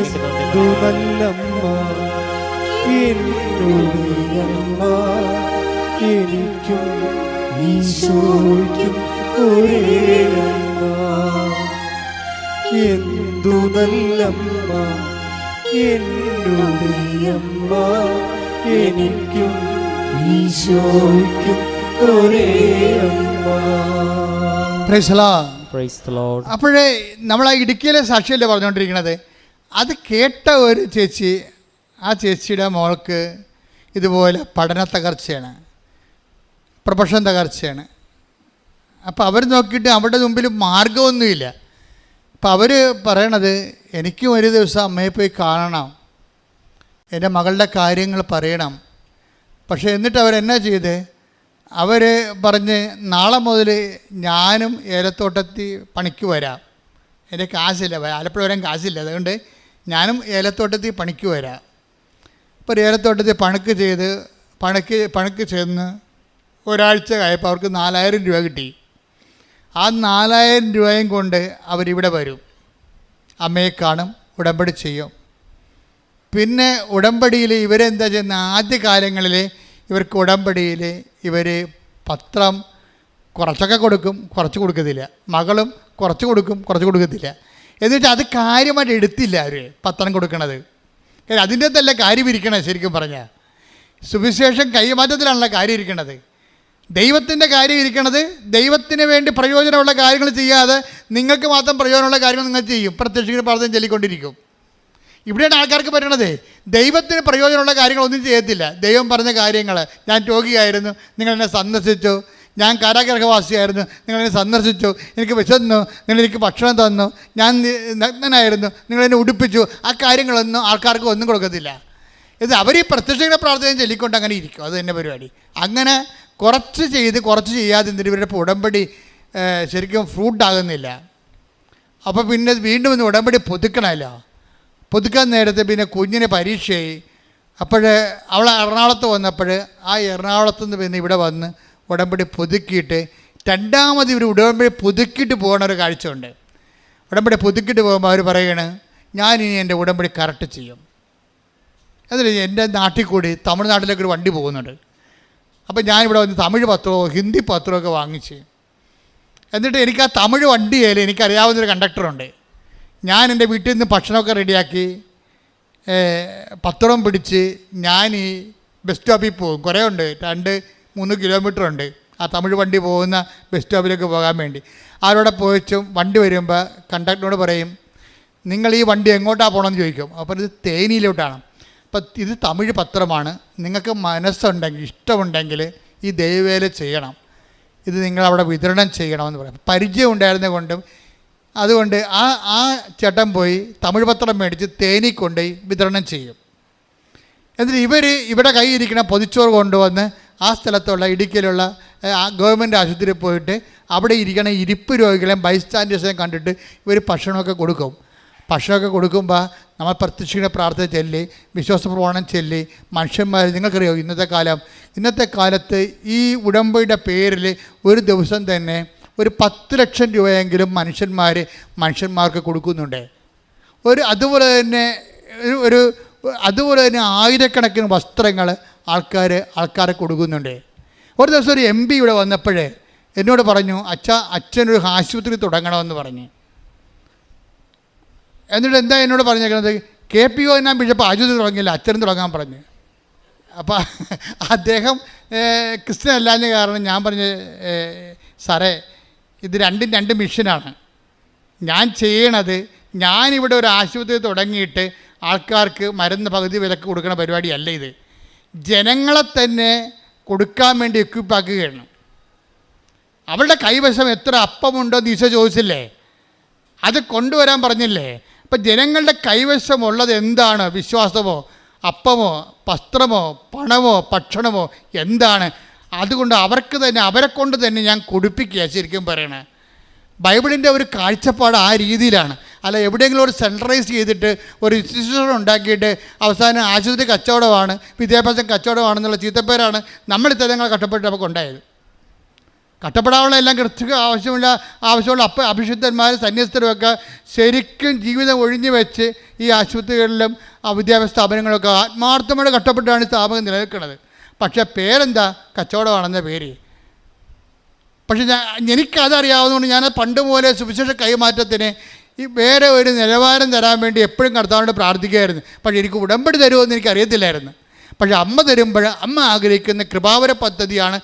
പ്രത്യക്ഷ പ്രാർത്ഥനയിലൂടെ നമുക്ക് തന്ന കൃപാവര പദ്ധതിയായിട്ടാണ് ഇപ്പോഴേ ഈ ജനങ്ങളെ അവരുടെ കൃപയിൽ നിന്നും അവരുടെ വിശ്വാസത്തിൽ നിന്നും അവരുടെ സമൃദ്ധിയിൽ നിന്നും അവർ ദാനം ചെയ്യുമ്പോൾ സുവിശേഷത്തിൻ്റെ ആളായ്മയായിട്ട് ജനങ്ങൾ തന്നെ കൺവേർട്ട് ചെയ്യുകയാണ്. പ്രാർത്ഥിക്കുക, കർത്താവേ ലോകം മുഴുവൻ വ്യാപിച്ച് പുളിമാവ് പോലെ പരക്കുന്ന സുവിശേഷ പ്രയോഗ പ്രവർത്തന മുന്നേറ്റത്തിലെ എന്നെയും കരുവാക്കിയതിലെ എന്നെയും ഉപകരണമാക്കിയതിലെ ഞാൻ എനിക്ക് നന്ദി പറയുന്നു. എന്നെ ഈ കൃപയിലെ അങ്ങ് നിലനിർത്തണമേ. യേശുവേ നന്ദി. ഹല്ലേലൂയ ഹല്ലേലൂയ ഹല്ലേലൂയ. കൃപമതിയേ അളവില്ലാത്ത കൃപമതിയേ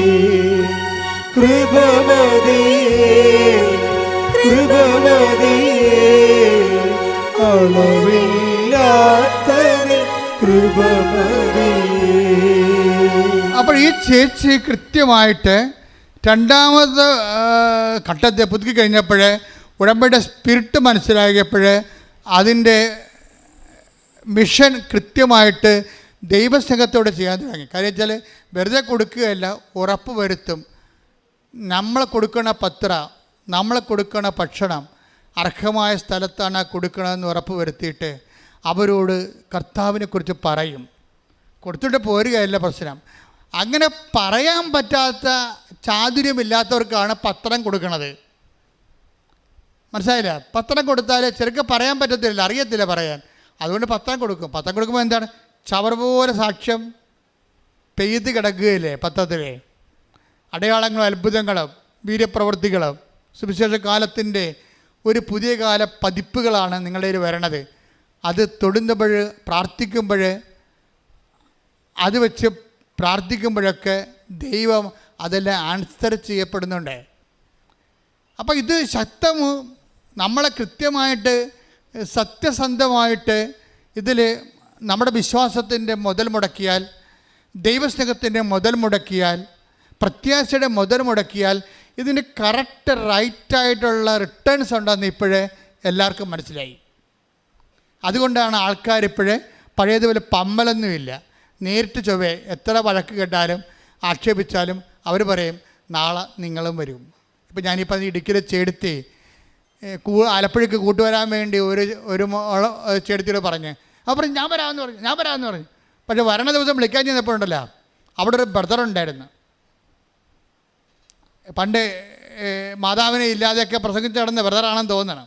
ബ്രദർ പറഞ്ഞ് നിങ്ങൾക്ക് എന്താ പ്രായം, ഇവിടെ തന്നെ ഉണ്ടല്ലോ 100,000 മാതാവ് എല്ലാ പള്ളിയിലും, പിന്നെ നിങ്ങളെന്താ വഴി കെട്ടിയെടുത്ത് ആലപ്പുഴ ഓടണത്, ഇവിടെ നിൽക്കാൻ പറഞ്ഞു. അപ്പോൾ ഉടനെ ഈ ചേർത്തി പറഞ്ഞ് അയാളെ ഭർത്താവിനെ വിഷമിപ്പിച്ചുകൊണ്ട് നിങ്ങളൊന്നും വരണ്ട, ഞാൻ ഒറ്റയ്ക്ക് പോയിക്കൊള്ളാമെന്ന് പറഞ്ഞു. ഒറ്റയ്ക്ക് പോകണമെങ്കിൽ അവർക്ക് പ്രശ്നമുണ്ട്, അവർക്ക് ഛർദ്ദിക്കും, ചിലപ്പോൾ ഛർദ്ദിച്ചാൽ ബോധം കെട്ടുപോകും. അപ്പോൾ അമ്മയോട് പറഞ്ഞു അമ്മേ വണ്ടിയെ കയറി കഴിഞ്ഞ് ഞാൻ ഒറ്റയ്ക്കേ ഉള്ളു, ആരും എൻ്റെ കൂടെ വരാമെന്ന് പറഞ്ഞവരും വരണില്ല, ഞാൻ ഛർദ്ദിച്ച് ബോധം കെട്ടാൽ പിന്നെ അവസ്ഥ എനിക്കറിയാവില്ല, എന്നാലും ഞാൻ പോകും. വിശ്വാസം ഇൻവെസ്റ്റ് ചെയ്യണ രീതി കണ്ടില്ലേ? എന്നിട്ട് അവർ പറയണേ ഞാൻ ഇവിടെ വന്ന് അമ്മയെ കണ്ട് ഞാൻ തിരിച്ചു പോകുമ്പോൾ ഞാൻ വീട്ടിൽ ഇരിക്കണ പോലെയാണ് എനിക്ക് തോന്നിയതെന്ന്. വണ്ടിയിലിരിക്കുമ്പോഴൊക്കെ എന്താണ് അമ്മ കൂടെ ഉണ്ട്. ശരിക്കും പറഞ്ഞാൽ വിശ്വാസമെന്ന് പറഞ്ഞിട്ട് കാര്യമില്ല, ദൈവം പറയും, വിശ്വാസം കാണിക്കാൻ പറയും. നമ്മുടെ കൈവശം എന്തുണ്ടെന്ന്, നിങ്ങളുടെ കൈവശമുള്ള വിശ്വാസം ദൈവം പറയും, കാണിക്കാൻ പറയും. കാര്യം എന്താ പ്രശ്നം വെച്ച് കഴിഞ്ഞാൽ നമ്മളുടെ ജീവിതത്തിൻ്റെ ഒരു പ്രത്യേകത, നമ്മളെ സംബന്ധിച്ചിടത്തോളം ഇപ്പോൾ ഉദാഹരണത്തിന് ആ തളവായ രോഗിയുടെ കാര്യം തന്നെ എടുത്തേ. തളവായ രോഗിക്ക് അയാൾ ഒരു പ്രത്യാശമില്ലാത്ത ഒരു സാഹചര്യത്തിൽ തളർന്ന കോശങ്ങൾ മരിച്ച ഞരമ്പ് തളർന്ന ഒരു മാംസപിണ്ഡമായിട്ട് ഈച്ചയും പിടിച്ച് കിടക്കുന്ന ആളാണ്. ഈ ആളിനോടും ഈശോ ചോദിക്കുകയാണ്, എന്താണ് നീ ഈച്ച പിടിച്ചാലും കിടക്കുന്ന അവസ്ഥയിലും നിൻ്റെ മാംസപിണ്ഡം തളർന്നാലും ഞരമ്പിന് തളർച്ച വന്നാലും നിനക്ക് ഈശോയ്ക്ക് നീ പ്രിയപ്പെട്ടവനാണ്. അത് ഈ ഒറ്റ കാര്യം കൊണ്ട് മനസ്സിലാകും. ആർക്കും നിന്നെ സുഖപ്പെടുത്തിയിട്ട് ഒരു കാര്യവുമില്ല ഈ ലോകത്ത്, ആർക്കും നിന്നെ സുഖപ്പെടുത്താൻ ഒരു ആഗ്രഹവുമില്ല. പക്ഷെ എനിക്ക് ആഗ്രഹമുണ്ട് നീ സുഖപ്പെടണമെന്ന്. പക്ഷെ നിനക്ക് ആഗ്രഹം ഉണ്ടാകണം, നീ സുഖം പ്രാപിക്കാൻ ആഗ്രഹമുണ്ടോ എന്ന് കർത്താവ് ചോദിക്കും. അപ്പം പറയും എനിക്ക് നീ പറഞ്ഞതുപോലെ ആരുമില്ല എന്ന് പറയും. അപ്പോൾ ഈശോ പറയും എഴുന്നേറ്റ് നടക്കാൻ പറയും. എഴുന്നേറ്റ് നടക്കാൻ പറയണല്ല പ്രശ്നം, തളർന്ന ആൾ കട്ടിലും കൊണ്ട് എഴുന്നേക്കണ കാഴ്ച നമ്മൾ കാണുന്നത്. തളർന്ന ആൾ കട്ടിലും കൊണ്ട്, കാര്യം വെച്ചാൽ ഇവൻ്റെ ആഗ്രഹം ഈശോയിലുള്ള വിശ്വാസമാണ് ഇവന് കട്ടിൽ 38 വർഷമായിട്ട് തളർന്നു കിടക്കുന്നവനെ കട്ടിൽ പൊക്കിക്കുന്ന കർത്താവ്. അത് വിശ്വാസത്തിൻ്റെ ഒരു വലിയ സുവിശേഷമാണ്. എന്ന് വെച്ചാൽ നിൻ്റെ വിശ്വാസം വളർത്തു. ആരെല്ലാം വിശ്വാസം അവിഞ്ഞു പോയാലും നീ അത് മൈൻഡ് ചെയ്യരുത്. ഈ മനുഷ്യൻ്റെ ഭാര്യയും മക്കളൊക്കെ ഉള്ള ആളാണ്. കുറച്ച് നാളൊക്കെ നിന്ന് ബൈസ്റ്റാൻഡേഴ്സൊക്കെ വണ്ടി വിട്ട് പോയി. ഇപ്പോൾ ഒരു ബൈസ്റ്റാൻഡറും ഇല്ല, ബൈസ്റ്റാൻഡറൊന്നും ഇല്ല. അയാൾ കറക്റ്റ് കാര്യം പറയും, എനിക്കാരുമില്ലെന്ന് പറയും. അപ്പോൾ കർത്താവ് പറയും ഞാൻ നിനക്കുണ്ടെന്ന് പറയും. കാര്യം ഭാര്യയെ കണ്ടോ ഭർത്താവിനെ കണ്ടോ മക്കളെ കണ്ടോ അല്ലെന്ന് നിന്ന് ഞാൻ ജനിപ്പിച്ചത് എന്നെ കണ്ടാണെന്ന് പറയും. കടിക് ശ്രുതികട ഹല്ലേലൂയ ഹല്ലേലൂയ യേശുവേ ആരാധന യേശുവേ നന്ദി. ഹല്ലേലൂയ ഹല്ലേലൂയ ഹല്ലേലൂയ ഹല്ലേലൂയ.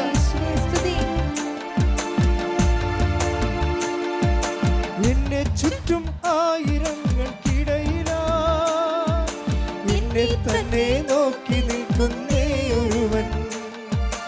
എന്നെ ചുറ്റും ആയിരങ്ങൾക്കിടയിലാ എന്നെ തന്നെ നോക്കി നിൽക്കുന്നേ ഒരുവൻ. അത് യേശുവായിരുന്നു, എൻ്റെ രക്ഷയായിരുന്നു. അവൻ എൻ്റെ ശിക്ഷ ഏറ്റുവാങ്ങിയിരുന്നു. അത് യേശുവായിരുന്നു, എൻ്റെ രക്ഷയായിരുന്നു. അവൻ എൻ്റെ ശിക്ഷ ഏറ്റുവാങ്ങിയിരുന്നു. ബത്സയിദ കുളക്കരയിലെ രോഗി പോൽ ഞാൻ തളർന്നവനാകുന്നു. നിന്റെ കരുണ തേടുന്നു, വൈകല്ലേ എൻ്റെ മോചകാ. ബത്സയിദ കുളക്കരയിലെ രോഗി പോൽ ഞാൻ തളർന്നവനാകുന്നു. നിന്റെ കരുണ തേടുന്നു, വൈകല്ലേ എൻ്റെ മോചകാ. പരിശുദ്ധ പരമ ദിവ്യകാരുണ്യത്തിന് എന്നേരവും ആരാധനയും സ്തുതിയും പുകഴ്ചയും ഉണ്ടായിരിക്കട്ടെ. നമ്മൾ ആൻസി കുമ്പളങ്ങളുടെ സാക്ഷ്യം പറഞ്ഞുകൊണ്ടിരിക്കുകയായിരുന്നു. അതെന്നെ സംഭവിച്ചു കഴിഞ്ഞാൽ ആൻസി കമ്പനി ഇപ്പോഴത്തെ സ്റ്റാറ്റസ് എന്താണ്? അവർ ജപ്തി നടപടി വന്നു, ജപ്തി ഇന്ന് കടം മേടിച്ച് ജപ്തി അപ്പൻ്റെ അമ്മയുടെയും ജപ്തി ഒഴിവാക്കി കൊടുത്തു. അപ്പോൾ ഇവർ കടക്കാരായി. അപ്പോൾ എന്നാ പറ്റും? പ്രളയവും മഴയും വന്നിട്ട് വീടൊടിഞ്ഞ് വീണ് പിന്നെ അപ്പനെയും അമ്മയും കൊണ്ടുപോയി വാടകയ്ക്കാക്കി. അമ്മയാണെങ്കിൽ ഓർമ്മയില്ല, മകൻ മദ്യപാനത്തിൽ തേരാപ്പാര നടന്നിട്ട് നാട് വിട്ട് പോയിരിക്കുക. ഇങ്ങനെ തകർന്ന ഒരു ജീവിതം, എല്ലാം തീർന്ന് അങ്ങനെ പോവുകയാണ്. പിന്നെ മരിക്കണം വരെ മകളായിരിക്കുമ്പോൾ നമുക്ക് നോക്കണമല്ലോ എന്ന് വിചാരിച്ചുകൊണ്ട് ഇവരുടെ മനസ്സ് മാറുന്നില്ല. ഇവർ കുറച്ച് കഴിഞ്ഞ് പറഞ്ഞു, അപ്പനും അമ്മയും ഒരു വീട് നമുക്ക് ശരിക്ക് കൊടുക്കാം. എപ്പോഴും ജീവിതകാലത്ത് ഇങ്ങനെ അവർ മരിക്കുമ്പോൾ വാടക വീട്ടിൽ കിടന്ന് മരിക്കണം ശരിയല്ലല്ലോ, അത് മനുഷ്യത്വമാണ് ശരിക്കും പറഞ്ഞാൽ. അപ്പോൾ എന്നിട്ട് ഇവർ ഭാര്യയും ഭർത്താവും കൂടി ലോൺ എടുത്തിട്ട് ഒരു ആ പൊളിഞ്ഞു പോയ വീട്ടിൽ വേറൊരു വീട് ഉണ്ടാക്കിയെടുക്കും. വലിയ കുഴപ്പമില്ലാത്തൊരു വീട് കുഴപ്പമില്ലാത്തൊരു വീടുണ്ടാക്കിയെടുത്ത് കഴിയുമ്പോൾ ഉടമ്പടിക്കാലമാണ്. ഇത് ഈ സുഖം പ്രാപിക്കാൻ നിനക്ക് ആഗ്രഹമുണ്ടോ എന്ന് ചോദിച്ചില്ലേ? അതെന്തിൻ്റെ ആഗ്രഹം? ഈശോയിൽ അടിസ്ഥാനപ്പെടുത്തിയാണ് ഈ ആഗ്രഹം വരണത്. അപ്പം അവൻ പറഞ്ഞ് എനിക്ക് ആഗ്രഹം ഉണ്ടെന്ന് പറയും. കാര്യം എന്താണ്? നീ എൻ്റെ കൂടെ നിൽക്കണുണ്ടല്ലോ, നീ എൻ്റെ അരികെ നിൽക്കുന്നുണ്ടല്ലോ, ഞാൻ ഉടമ്പടി എടുത്തിട്ടുണ്ടല്ലോ. ഉടമ്പടിയുടെ ബേസ്മെൻറ്റിലാണ് ഈ ആഗ്രഹം നിലനിൽക്കുന്നത്. അപ്പോഴെന്താണ്? നമ്മളെ കടം മേടിച്ച് അപ്പനും അമ്മയ്ക്കും വീട് വാങ്ങിച്ച് കൊടുത്താലും എന്താണ്, നമ്മൾ ഉടമ്പടി എടുത്തിട്ടുണ്ടല്ലോ, കർത്താവ് ഇന്നല്ലെങ്കിൽ നാളെ അത് വർക്കൗട്ട് ചെയ്യിക്കും. അതാണ് അവരുടെ വിശ്വാസം. ആ വിശ്വാസത്തിൽ ഞാൻ ഇവരുടെ വിശ്വാസം ഡെവലപ്പ് ചെയ്യാൻ വേണ്ടി വീട് കർത്താവ് ചിലപ്പോൾ ഉന്തിയിട്ടതായിരിക്കും, നമുക്കറിയത്തില്ല. ഇതിനകത്ത് ഈ ഉടമ്പടി എടുക്കുന്ന കാലത്തെ പലതരത്തിലുള്ള തകർച്ചകളുണ്ടാകും. നമ്മൾ അതിനെങ്ങനെ റെസ്പോണ്ട് ചെയ്യണമെന്ന് നോക്കാൻ വേണ്ടിയാണ്. പക്ഷേ ഇവർ തോറ്റു കൊടുക്കാൻ തയ്യാറല്ല.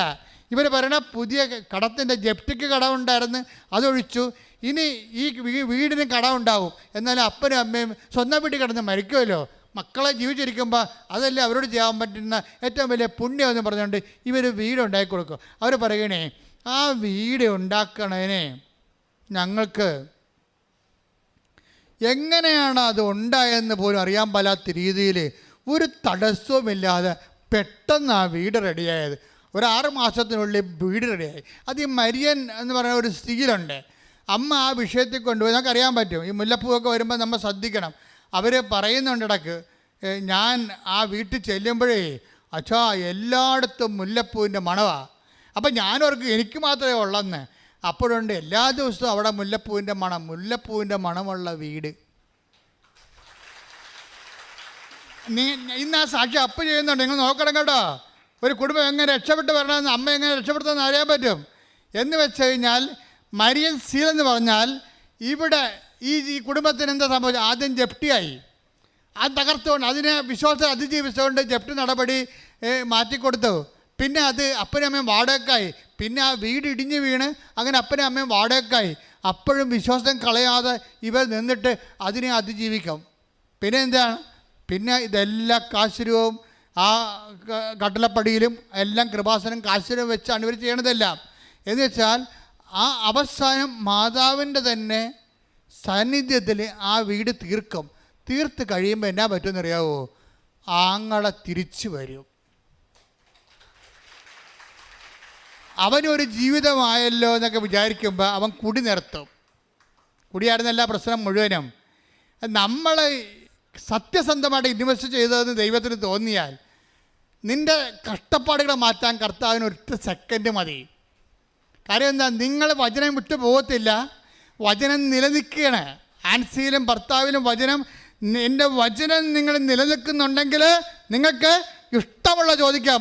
അങ്ങനെ മദ്യപാനമോ അതുപോലെ തന്നെ വീട് വെക്കുന്ന കാര്യമോ എന്തായാലും നിങ്ങൾ ഇഷ്ടമുള്ള ചോദിക്കാം, നിങ്ങൾക്കത് ലഭിക്കുമെന്ന് പറഞ്ഞ കർത്താവിൻ്റെ വചനം നിറവേറ്റിക്കൊണ്ട് ആങ്ങളെ തിരിച്ചു വരും. മദ്യപാനം മാറിയല്ലേ രസം. ആ പുതിയ വീട്ടിലോട്ട് വന്നപ്പോൾ അമ്മയുടെ ഭ്രാന്തും മാറി.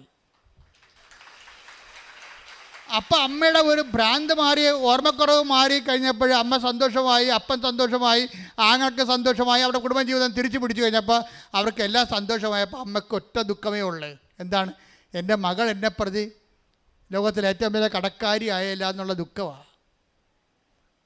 അപ്പോൾ അതെന്ത്? എടി മോളെ, നീ കടക്കാരി ആയല്ല അടി ഞങ്ങളെ രക്ഷിച്ചപ്പോൾ. അത് അമ്മ നോക്കിക്കൊള്ളൂ എന്ന് ആൻസി പറയും. അമ്മ നോക്കി. പിറ്റേ ദിവസം അവർക്ക് ഗവൺമെൻറ് ജോലി. ഈ ഗവൺമെൻറ് ജോലിയൊക്കെ നേരത്തെ കൊടുക്കാൻ പറഞ്ഞു, കൊടുക്കത്തില്ല. നമ്മളോട് പറയും നിങ്ങൾ ആദ്യം വിശ്വാസം ഇൻവെസ്റ്റ് ചെയ്യാൻ പറയും. ആൻസർ ജയിച്ചു. ദൈവത്തിന് ഗവൺമെൻറ് ജോലിയൊക്കെ അവർക്ക് നേരത്തെ കൊടുക്കാൻ വരുന്നത്.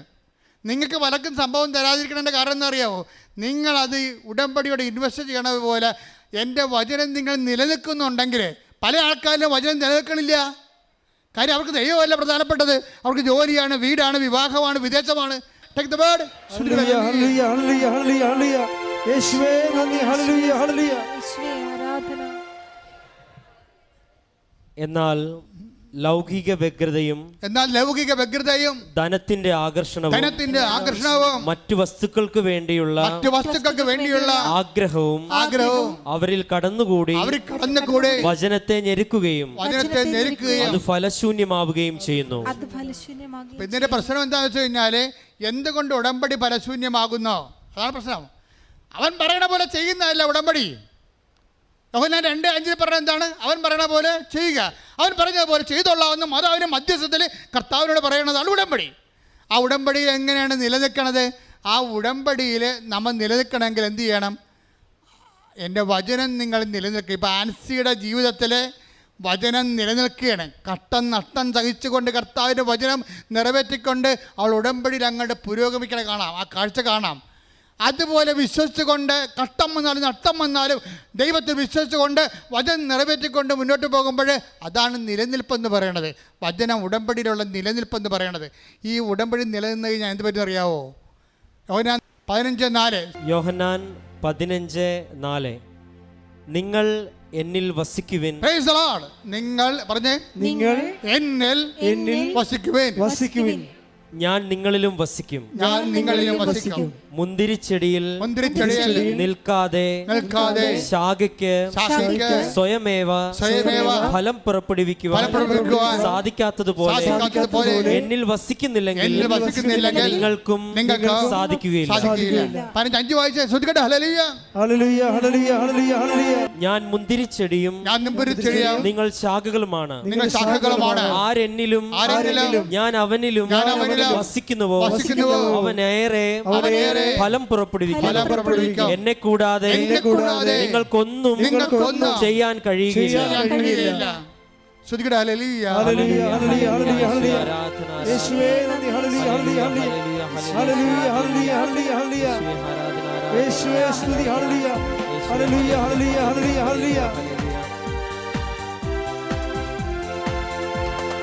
എനിക്കായി കരുതുന്നവൻ, ഭാരങ്ങൾ വഹിക്കുന്നവൻ, എനിക്കായി കരുതുന്നവൻ, ഭാരങ്ങൾ വഹിക്കുന്നവൻ, എന്നെ കൈവിടാത്തവൻ, യേശുവൻ കൂടെയുണ്ട്. എന്നെ കൈവിടാത്തവൻ, യേശുവൻ കൂടെയുണ്ട്.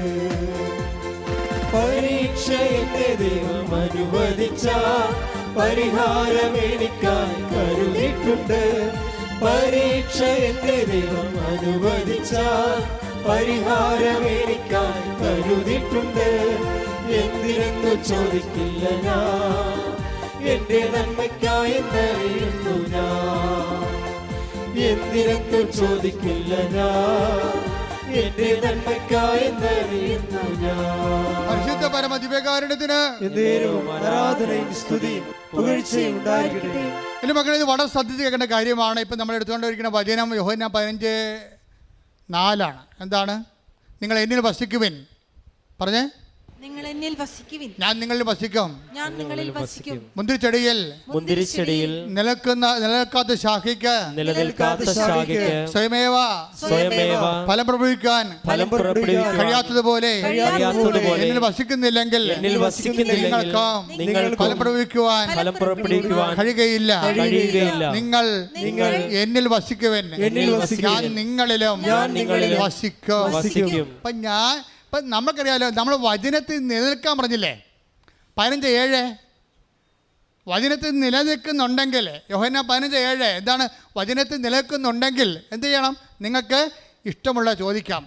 വചനം നിവർത്തിയാക്കുമ്പോഴാണ് വചനത്തിൽ നമ്മൾ നിലനിൽക്കുന്നത്. വചനത്തിൽ നിലനിൽക്കുന്ന കൊണ്ടാണ് നമ്മൾ ക്രിസ്തുവ് നമ്മളിൽ വസിക്കണത്. മനസ്സിലായില്ലേ? നമ്മൾ എപ്പോഴും പറയും ഈ മുന്തിരിച്ചെടിയും ശാഖയൊക്കെ എപ്പോഴും അച്ഛന്മാർ പറയണതാണ്, പക്ഷെ പറയാനുള്ളത് പറയത്തില്ല. ശാഖ തായ്തടിയാണ്, ശാഖയിലാണ് ഫലം ഉണ്ടാക്കുന്നത്, നമ്മളാണ് ഫലം തരേണ്ടതെന്നൊക്കെ പറയും. എങ്ങനെയാണ് ഈ സംഭവം? ഈ സംഭവം എങ്ങനെയാണ്? എന്ത് സംഭവത്തില്ല? ആദ്യം ഈശോ പറയുന്നുണ്ട്, എന്താണ്? നിങ്ങൾ എന്നിൽ വസിക്കുവിൻ, ഞാൻ നിങ്ങളിലും വസിക്കും. മുന്തിരിച്ചെടി നിലനിൽക്കാത്ത ശാഖയ്ക്ക് സ്വയമേവ ഫലം produce കഴിയാത്തതുപോലെ എന്നിൽ വസിക്കുന്നില്ലേ നിങ്ങൾക്ക് ഫലം produce സാധിക്കുകയില്ല. എങ്ങനെയാണ് എന്ന് പറയും? നിങ്ങൾ എന്നിൽ വസിക്കുമെന്ന് പറയുമ്പോഴേ നിങ്ങൾ എന്നിൽ വസിക്കുകയും 15:6 വായിച്ചേ, ശ്രുതിക്കട്ടെ. ഹല്ലേലൂയ, ഹല്ലേലൂയ, ഹല്ലേലൂയ, ഹല്ലേലൂയ, ഹല്ലേലൂയ. എന്നിൽ വസിക്കാത്തവൻ എന്നിൽ വസിക്കാത്തവൻ മുറിച്ച ശാഖ പോലെ പുറത്തെറിയപ്പെടുകയും ഉണങ്ങിപ്പോവുകയും ചെയ്യുന്നു. അത്തരം കമ്പുകൾ ശേഖരിച്ച് തീയിലിട്ട് കത്തിച്ചു കളയുന്നു. അതായത് ഈ വസിക്കുന്നില്ലെങ്കിലുള്ള പ്രശ്നം എന്താ അറിയാവാ? പൊകിടൻ ക്രിസ്ത്യാനിയാകും. അത് അവിടെ ദൈവം യാതൊരു ദാക്ഷിണ്യവും കാണിക്കണില്ല. ഇനി നിങ്ങൾ വസിക്കുന്നില്ലെങ്കിൽ നിങ്ങൾ ഉണങ്ങിപ്പോകും, കൃപ വറ്റിപ്പോകും. പിന്നെന്ത് ചെയ്യും? പുറത്തോട്ട് എറിഞ്ഞു കളയും. പുറത്തോട്ട് എറിഞ്ഞു കളയുക മാത്രമാണെങ്കിൽ കുഴപ്പമില്ല. അതിൻ്റെ അകത്ത് ദൈവത്തിന് കുറച്ച് സാഡിസം കൂടി കേട്ടിട്ടുണ്ട്. അതിൻ്റെ അകത്ത് എറിഞ്ഞു കളഞ്ഞ് ഉണങ്ങിപ്പോയ സാധനത്തിന് തിരക്കി എടുത്തുകൊണ്ട് പോയി ചുട്ടുകളയെന്ന് പറഞ്ഞിരിക്കണേ. പോരെ? ഇപ്പോൾ ഒറ്റ നടക്ക് പോകത്തില്ല നടത്താം. കർത്താവിൻ്റെ വചനം അറിഞ്ഞതിന് ശേഷം അറിയാതെ ജീവിച്ചാൽ നിനക്ക് വെച്ചിട്ടുണ്ട് മകനെ. ഇത് നിസ്സാരമല്ല. ഇത് പറയാൻ സഭ ഇപ്പോൾ പറയണില്ലല്ല. സഭയ്ക്ക് എല്ലാ ആൾക്കാർക്ക് ഇക്കിളി കൂട്ടിയിട്ട് കുറേ ചിരിച്ചിപ്പിച്ച് എന്നാൽ പിന്നെ പട്ടപ്പ് കിട്ടേണ്ട ആവശ്യമില്ല. ആൾക്കാർക്ക് ഒരു സാധനം വടി കൊണ്ട് ആൾക്കാരുടെ പളക്കെട്ട് കുത്തി കൊടുത്താൽ പോരെ. കർത്താവിൻ്റെ വചനം നീ അറിഞ്ഞതിന് ശേഷം നീ അറിയാത്ത പോലെ തലയെ മുണ്ടിട്ട് ജീവിച്ചാൽ പണി വരുന്നുണ്ട് അവറാച്ച. ഒരു മാർഗ്ഗമില്ല എൻ്റെ അകത്ത്. കർത്താവിൻ്റെ വചനം അറിഞ്ഞതിന് ശേഷം, അതായത് എന്താണെന്ന് വെച്ചാൽ എൻ്റെ മക്കളെ, നിങ്ങളുടെ കല്യാണവും വിവാഹവും മക്കളുണ്ടാകുന്നതും അല്ല ദൈവത്തിൻ്റെ പ്രശ്നം. ദൈവത്തിൻ്റെ പ്രശ്നം യേശുക്രിസ്തുവിൻ്റെ ചോരയാണ്. അത് ഈ ഭൂമി വീണിരിക്കുകയാണ്. അത് വെറുതെ ആയിപ്പോയാൽ, അവൻ്റെ വചനം കേട്ടിട്ട് അവൻ്റെ ചോരയെ നീ വ്യർത്ഥമാക്കിയാൽ പിന്നെ ദൈവത്തിന് മുമ്പിൽ നിനക്കെന്നാ വില ഉള്ളത്? അത് ഉണങ്ങിയ കമ്പ് പോലെ കരിഞ്ഞു പോകും. അതിനെ കത്തിച്ച് ചാമ്പലാക്കി കളയാവുന്നതാണ്. ചാപ്റ്റർ ക്ലോസ് ചെയ്യുന്നതാണ് പറഞ്ഞിരിക്കുന്നത്. ആ നിത്യതയിലായാലും നിൻ്റെ കാര്യം സ്വാഹ. പക്ഷേ മറിച്ചുടനെ ദൈവം പറയും, എൻ്റെ വചനം കേൾക്കുകയും പറഞ്ഞേ എൻ്റെ വചനം കേൾക്കുകയും അതനുസരിച്ച് ജീവിക്കുകയും ചെയ്താൽ നിങ്ങൾക്ക് ഇഷ്ടമുള്ളത് ചോദിക്കാം, നിങ്ങൾക്ക് ലഭിക്കും. എങ്ങനെയാണ് ലഭിക്കണത്? ദൈവത്തിൻ്റെ വചനം നമ്മൾ കേട്ട് ഫാൻസിയെ പോലെ വചനം നിലനിർത്തിക്കൊണ്ട് വചനം പ്രയോഗത്തിൽ വരുത്തി കഴിയുമ്പോൾ എന്താ സംഭവിക്കണത്? വചനം നമ്മൾ നിവർത്തിയാക്കി കഴിയുമ്പോൾ ഈശോ എന്താ പറഞ്ഞത്? ഞാൻ നിങ്ങളിലും നിങ്ങൾ എന്നിൽ വസിക്കുവിൻ. എൻ്റെ വചനം നിങ്ങൾ നിലനിൽക്കുന്നുണ്ടെങ്കിൽ ഞാൻ നിങ്ങളിൽ വസിക്കും. അതാണ് പ്രശ്നം. ഉടമ്പടിയുടെ ഉദ്ദേശം എന്താണ്? ക്രിസ്തു നമ്മളിൽ വസിക്കുകയാണ്. മനസ്സിലായില്ലേ? കാനായിലെ കല്യാണത്തിൽ വെള്ളം വീഞ്ഞാക്കിയ പോലുള്ള മിനിമം പരിപാടിയല്ല ഇത്. ഉടമ്പടിയിലെ ആത്യന്തിക ലക്ഷ്യം എന്താണ്? സുവിശേഷത്തിൻ്റെ ആത്യന്തിക ലക്ഷ്യമാണ്. സുവിശേഷത്തിൻ്റെ ആത്യന്തിക ലക്ഷ്യം എന്താണ്? ക്രിസ്തു നമ്മളിൽ വസിക്കുകയാണ്. ക്രൈസ്റ്റിൻ. അപ്പോഴാണ് നമ്മൾ ക്രിസ്ത്യാനിയാകണത്. ചിലപ്പോൾ ജ്ഞാനസ്നാനപ്പെട്ട് കാണത്തില്ലായിരിക്കും, പക്ഷേ വചനം അവൻ്റെ നാമത്തിൽ വചനം സ്വീകരിക്കുകയും അവൻ്റെ വചനം ജീവിക്കുകയും ചെയ്യുമ്പോൾ it's of the by no means your Christian. നീ ആകും മതമൊന്നും പറഞ്ഞ ഒരു കാര്യമില്ല. എന്താ കാര്യം? നീ ക്രിസ്തുവിനെ സ്വീകരിക്കുക, ക്രിസ്തുവിൻ്റെ കൃപയിൽ ജീവിക്കാൻ വേണ്ടി ഒരു തീരുമാനം എടുത്തു കഴിഞ്ഞാൽ എൻ്റെ വചനം നിങ്ങൾ നിലനിൽക്കുകയും ചെയ്യുമ്പോൾ എന്താണ്? നിങ്ങൾക്ക് ഇഷ്ടമുള്ളത് ചോദിക്കാം. എന്താ കാര്യം? നിങ്ങൾക്ക് ലഭിക്കും. എന്താണ് ലഭിക്കാൻ കാര്യം? എന്താണ്? ക്രിസ്തു നമ്മൾ വസിക്കുന്നത് കൊണ്ടാണ് നമുക്ക് ലഭിക്കണത്. മനസ്സിലായി? അത് നിങ്ങൾ അറിയണം. അതിൻ്റെ അകത്ത് അതാ വചനത്തിലുണ്ട്. അതിൻ്റെ വ്യംഗ്യാർത്ഥമുണ്ട്. 15:4 വായിച്ച് ശ്രുതിക്കട്ടെ. ഹല്ലേലൂയ, ഹല്ലേലൂയ, ഹല്ലേലൂയ, ഹല്ലേലൂയ. യേശുവേ നന്ദി. യോഹന്നാൻ 15:4. നിങ്ങൾ എന്നിൽ വസിക്കുവിൻ, ഞാൻ നിങ്ങളിലും വസിക്കും. മുന്തിരിച്ചെടിയിൽ നിൽക്കാതെ ശാഖയ്ക്ക് സ്വയമേവ ഫലം പുറപ്പെടുവിക്കുവാൻ സാധിക്കാത്തതുപോലെ എന്നിൽ വസിക്കുന്നില്ലെങ്കിൽ നിങ്ങൾക്കും സാധിക്കുകയില്ല. അപ്പൊ ഈ ഫലം പുറപ്പെടുവിക്കുക എന്നുള്ള സംഭവം ഉടമ്പടിയുടെ നിയോഗമാണ്. ഫലം ഈ ബലം ഉണ്ടാകണമെങ്കിൽ എന്താ ചെയ്യേണ്ടത്? അത് ആത്മീയമാകാം, ശാരീരികമാകാം. ആ ബലം ഉണ്ടാകണമെങ്കിൽ എന്ത് ചെയ്യണം? നിങ്ങൾ ക്രിസ്തുവിൽ വസിക്കണം. ക്രിസ്തുവിൽ വസിക്കണമെങ്കിൽ എന്ത് ചെയ്യണം? ക്രിസ്തുവിൻ്റെ വചനം നിങ്ങൾ നിലനിൽക്കണം. ക്രിസ്തുവിൻ്റെ വചനം നിങ്ങൾ നിലനിൽക്കണമെങ്കിൽ എന്ത് ചെയ്യണം? ക്രിസ്തുവിൻ്റെ വചനം നിങ്ങൾ പാലിച്ച് ജീവിക്കണം. അതാണ് ആൻസർ ചെയ്തിരിക്കണത്. അപ്പോഴെന്ത് പറ്റും? ഞാൻ നിങ്ങളിൽ വസിക്കും 15:4. അങ്ങനെ ക്രിസ്തു നമ്മൾ വസിച്ചു കഴിഞ്ഞാൽ ക്രിസ്തുവിൻ്റെ ബലങ്ങളാണ് ഉണ്ടാകണത്. അത് നിത്യത ബലമുണ്ട്, അനുദിന ജീവിതത്തിൻ്റെ ബലങ്ങളുണ്ട്. എന്താ കാര്യം? എൻ്റെ പിതാവ് എന്നിൽ വസിച്ചുകൊണ്ട് അവൻ്റെ പ്രവർത്തനങ്ങൾ ചെയ്യുന്നു. യോഹന്നാൻ 14:10. ഞാൻ പിതാവിലും പിതാവ് എന്നിലും ആണെന്ന് നീ വിശ്വസിക്കുന്നില്ലേ? ഞാൻ നിങ്ങളോട് പറയുന്ന വാക്കുകൾ സ്വമേധ പറയുന്നതല്ല, പ്രത്യുത എന്നിൽ വസിക്കുന്ന പിതാവ് തന്റെ പ്രവൃത്തികൾ ചെയ്യുകയാണ്. അപ്പൊ യേശുക്രിസ്തു വസിക്കുന്ന പിതാവാണ് യേശുക്രിസ്തുവിലൂടെ പ്രവർത്തിക്കുന്നത്. നമ്മൾ വചനം പാലിക്കുന്നതിലൂടെ ഈ യേശുക്രിസ്തുവും പിതാവും നമ്മൾ വസിച്ചുകൊണ്ട് സ്വർഗത്തിന്റെ ഫലങ്ങളാണ് പ്രവർത്തിക്കുന്നത്. അതാണ് ഉടമ്പടിയുടെ അൾട്ടിമേറ്റ് എയിം. കൈയടിച്ച് ശ്രദ്ധിക്കട്ടെ.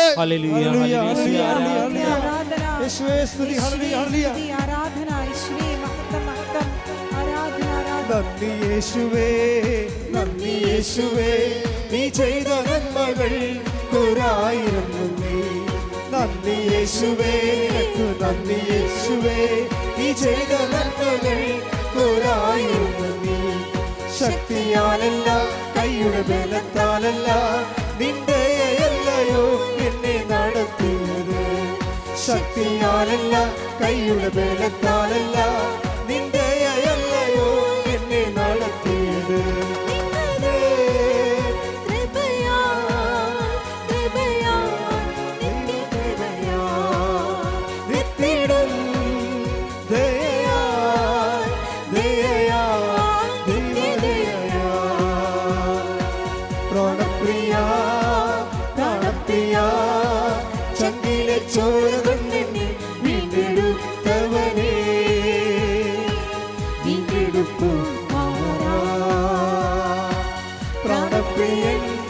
ചങ്കിലെ ചോരയാൽ എന്നെയും വീണ്ടെടുത്തു.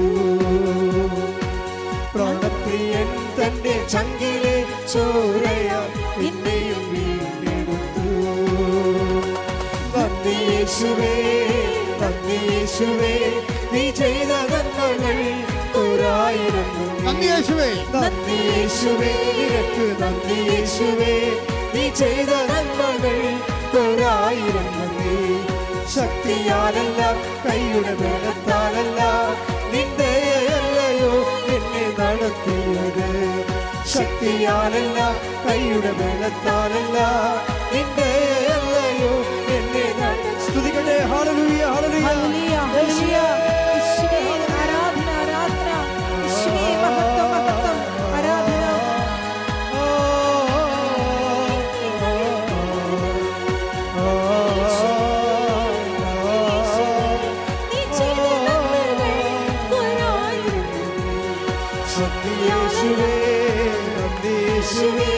നീ ചെയ്ത നന്മകൾ ഒരായിരം നന്ദി. നന്ദി യേശുവേ, നന്ദി യേശുവേ, നീ ചെയ്ത നന്മകൾ ഒരായിരം നന്ദി. പരിശുദ്ധ പരമദിവ്യകാരുണ്യത്തിന് ആരാധനയും സ്തുതിയും പുകഴ്ചയും ഉണ്ടാകട്ടെ. എൻ്റെ മക്കളെ സന്തോഷത്തോടെ ഒരു ഇടത് കൈ നെഞ്ചത്തും വലത് കൈ ശിരസിനും വെച്ചുകൊണ്ട് ഇവിടെ തീർത്ഥാടനത്തിലുള്ളവരും ഓൺലൈനിലുള്ളവരും ഈ ധ്യാനം എപ്പോഴെല്ലാം കേൾക്കുന്നു അപ്പോഴെല്ലാം ഈ സമയത്ത് ശ്രദ്ധിച്ചുകൊണ്ടിരിക്കണം. ഇടിപ്പണ പോലെ കർത്താവിൻ്റെ വലിയ ശക്തി നമ്മളിലേക്ക് ആവശ്യിക്കുന്ന വലിയ സ്വർഗീയ നിമിഷമാണ്. കർത്താവേ, നിന്നെ വാഴ്ത്തുന്നു കർത്താവേ, നിനക്ക് നന്ദി പറയുന്നു കർത്താവേ.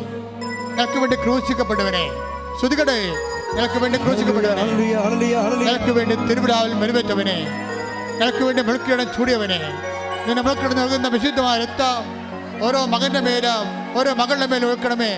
ഓരോ മകൻ്റെ മേലും ഓരോ മകളുടെ മേലും ഒഴുക്കണമേ കർത്താവേ. നിന്റെ വിശുദ്ധ രക്തത്താൽ അങ്ങനെ മക്കളെ സ്നാനം ചെയ്യിക്കണമേ. വൈദാക്കാലം പോലെ, അടിപ്പിഴ പോലെ മാരക രോഗങ്ങള്, തീരാവേദികള്, കുടൽ രോഗങ്ങള്, ക്യാൻസർ രോഗങ്ങള്, ഹൃദയരോഗങ്ങള്, ഭ്രാന്തി രോഗങ്ങള് യേശു ക്രിസ്തുവിന്റെ ഉന്നതമായ നാമത്തില് മാറിപ്പോകട്ടെ.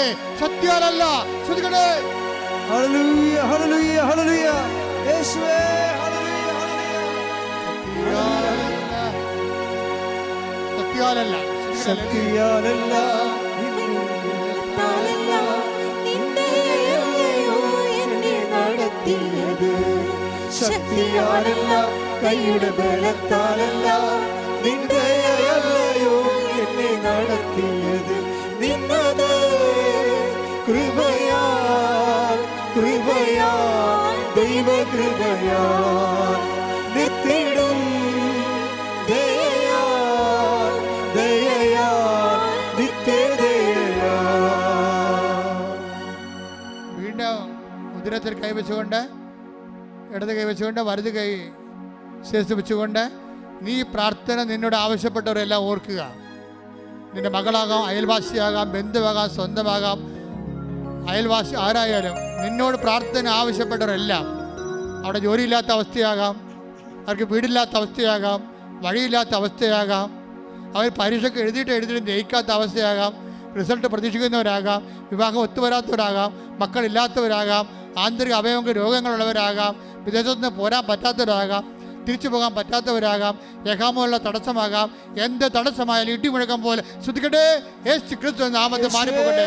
എൻ്റെ കർത്താവിൻ്റെ ഉന്നതമായ നാമത്തിലെ ഉടമ്പടി നൽകിയ മാതാവിൻ്റെ മാധ്യസ്ഥതയിലെ യേശു ക്രിസ്തുവിൻ്റെ നാമത്തില്, യേശു ക്രിസ്തുവിൻ്റെ നാമത്തില് ഈ അൽത്താറയിൽ നടന്നിട്ടുള്ള 10,000 ആരാധന ശക്തിയാൽ ഈശോയുടെ ഉന്നതമായ നാമത്തില് ഇന്ന് വരെ ഉടമ്പടി എടുത്തിട്ട് വ്യക്തിയോടെ ചെയ്യുന്ന എല്ലാ മക്കളുടെ മധ്യസ്ഥ പ്രാർത്ഥന ശക്തിയാൽ മാരക രോഗങ്ങള്, വേദികള്, ജീവിതദുരിതങ്ങള് യേശു ക്രിസ്തുവിന്റെ ഉന്നതമായ നാമത്തിൽ മാറിപ്പോകട്ടെ. ഹല്ലേലൂയ ഹല്ലേലൂയ ഹല്ലേലൂയ ഹല്ലേലൂയ യേശുവേ നന്ദി. ഹല്ലേലൂയ ഹല്ലേലൂയ. ശക്തിയാലല്ല നിന്റെ ബലത്താലല്ല നിന്റെയല്ലയോ എന്നെ നടത്തിയത്. ശക്തിയാലല്ല കൈയുടെ ബലത്താലല്ല നിന്റെയല്ലയോ എന്നെ നടത്തിയത്. നിന്നത് കൃപയാൽ കൃപയാൽ ദൈവകൃപയാൽ നിർത്തിടും ദയയാൽ ദയയാൽ നിത്യദയയാൽ. ഈ സമയം ധ്യാനം കൂടുമ്പോൾ ഏത് സമയത്തായാലും, ഏത് വർഷത്തിലായാലും, ഏത് മാസത്തിലായാലും നിങ്ങൾക്ക് ഈ സമയത്ത് നിങ്ങളുടെ വിഷയങ്ങൾ ഈ ആരാധനയോട് ചേർത്ത് വെക്കാവുന്നതാണ്. ദൈവവചനത്തിന് കാലവും ദേശവും ഇല്ലെന്ന് ഓർക്കണം.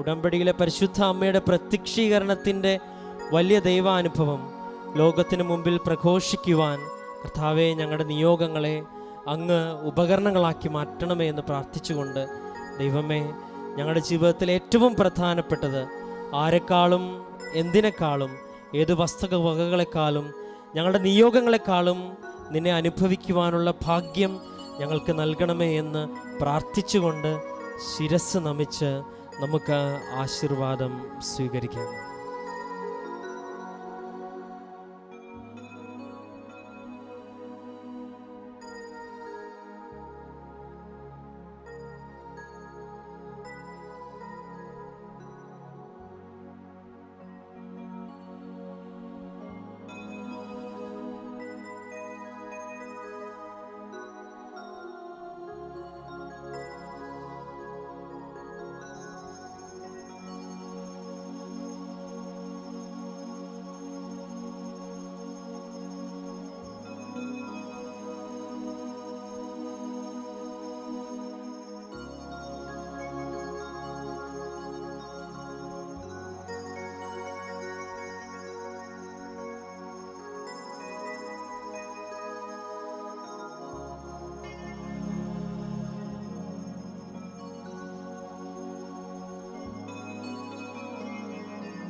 പരിശുദ്ധ പരമമാ ദിവ്യകാരുണ്യമേ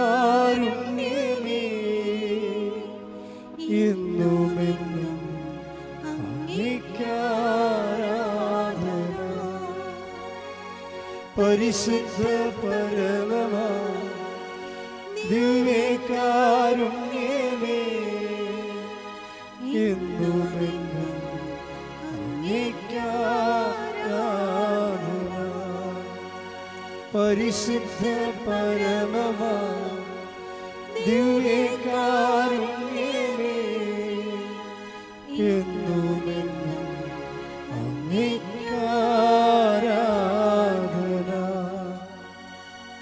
ആവേ ആവേ ആവേ മരിയ,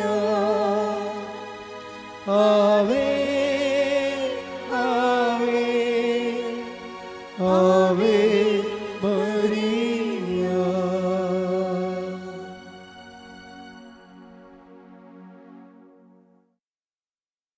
എൻ്റെ പ്രിയപ്പെട്ടവരെ, അറിയിപ്പുകൾ നിങ്ങൾക്കറിയാമല്ലോ. നമ്മുടെ പ്രേക്ഷിത പ്രവർത്തനത്തിൻ്റെ ഏറ്റവും വലിയ ഘടകമാണ് ക്രിസ്തുവിൻ്റെ കൈമാറ്റം.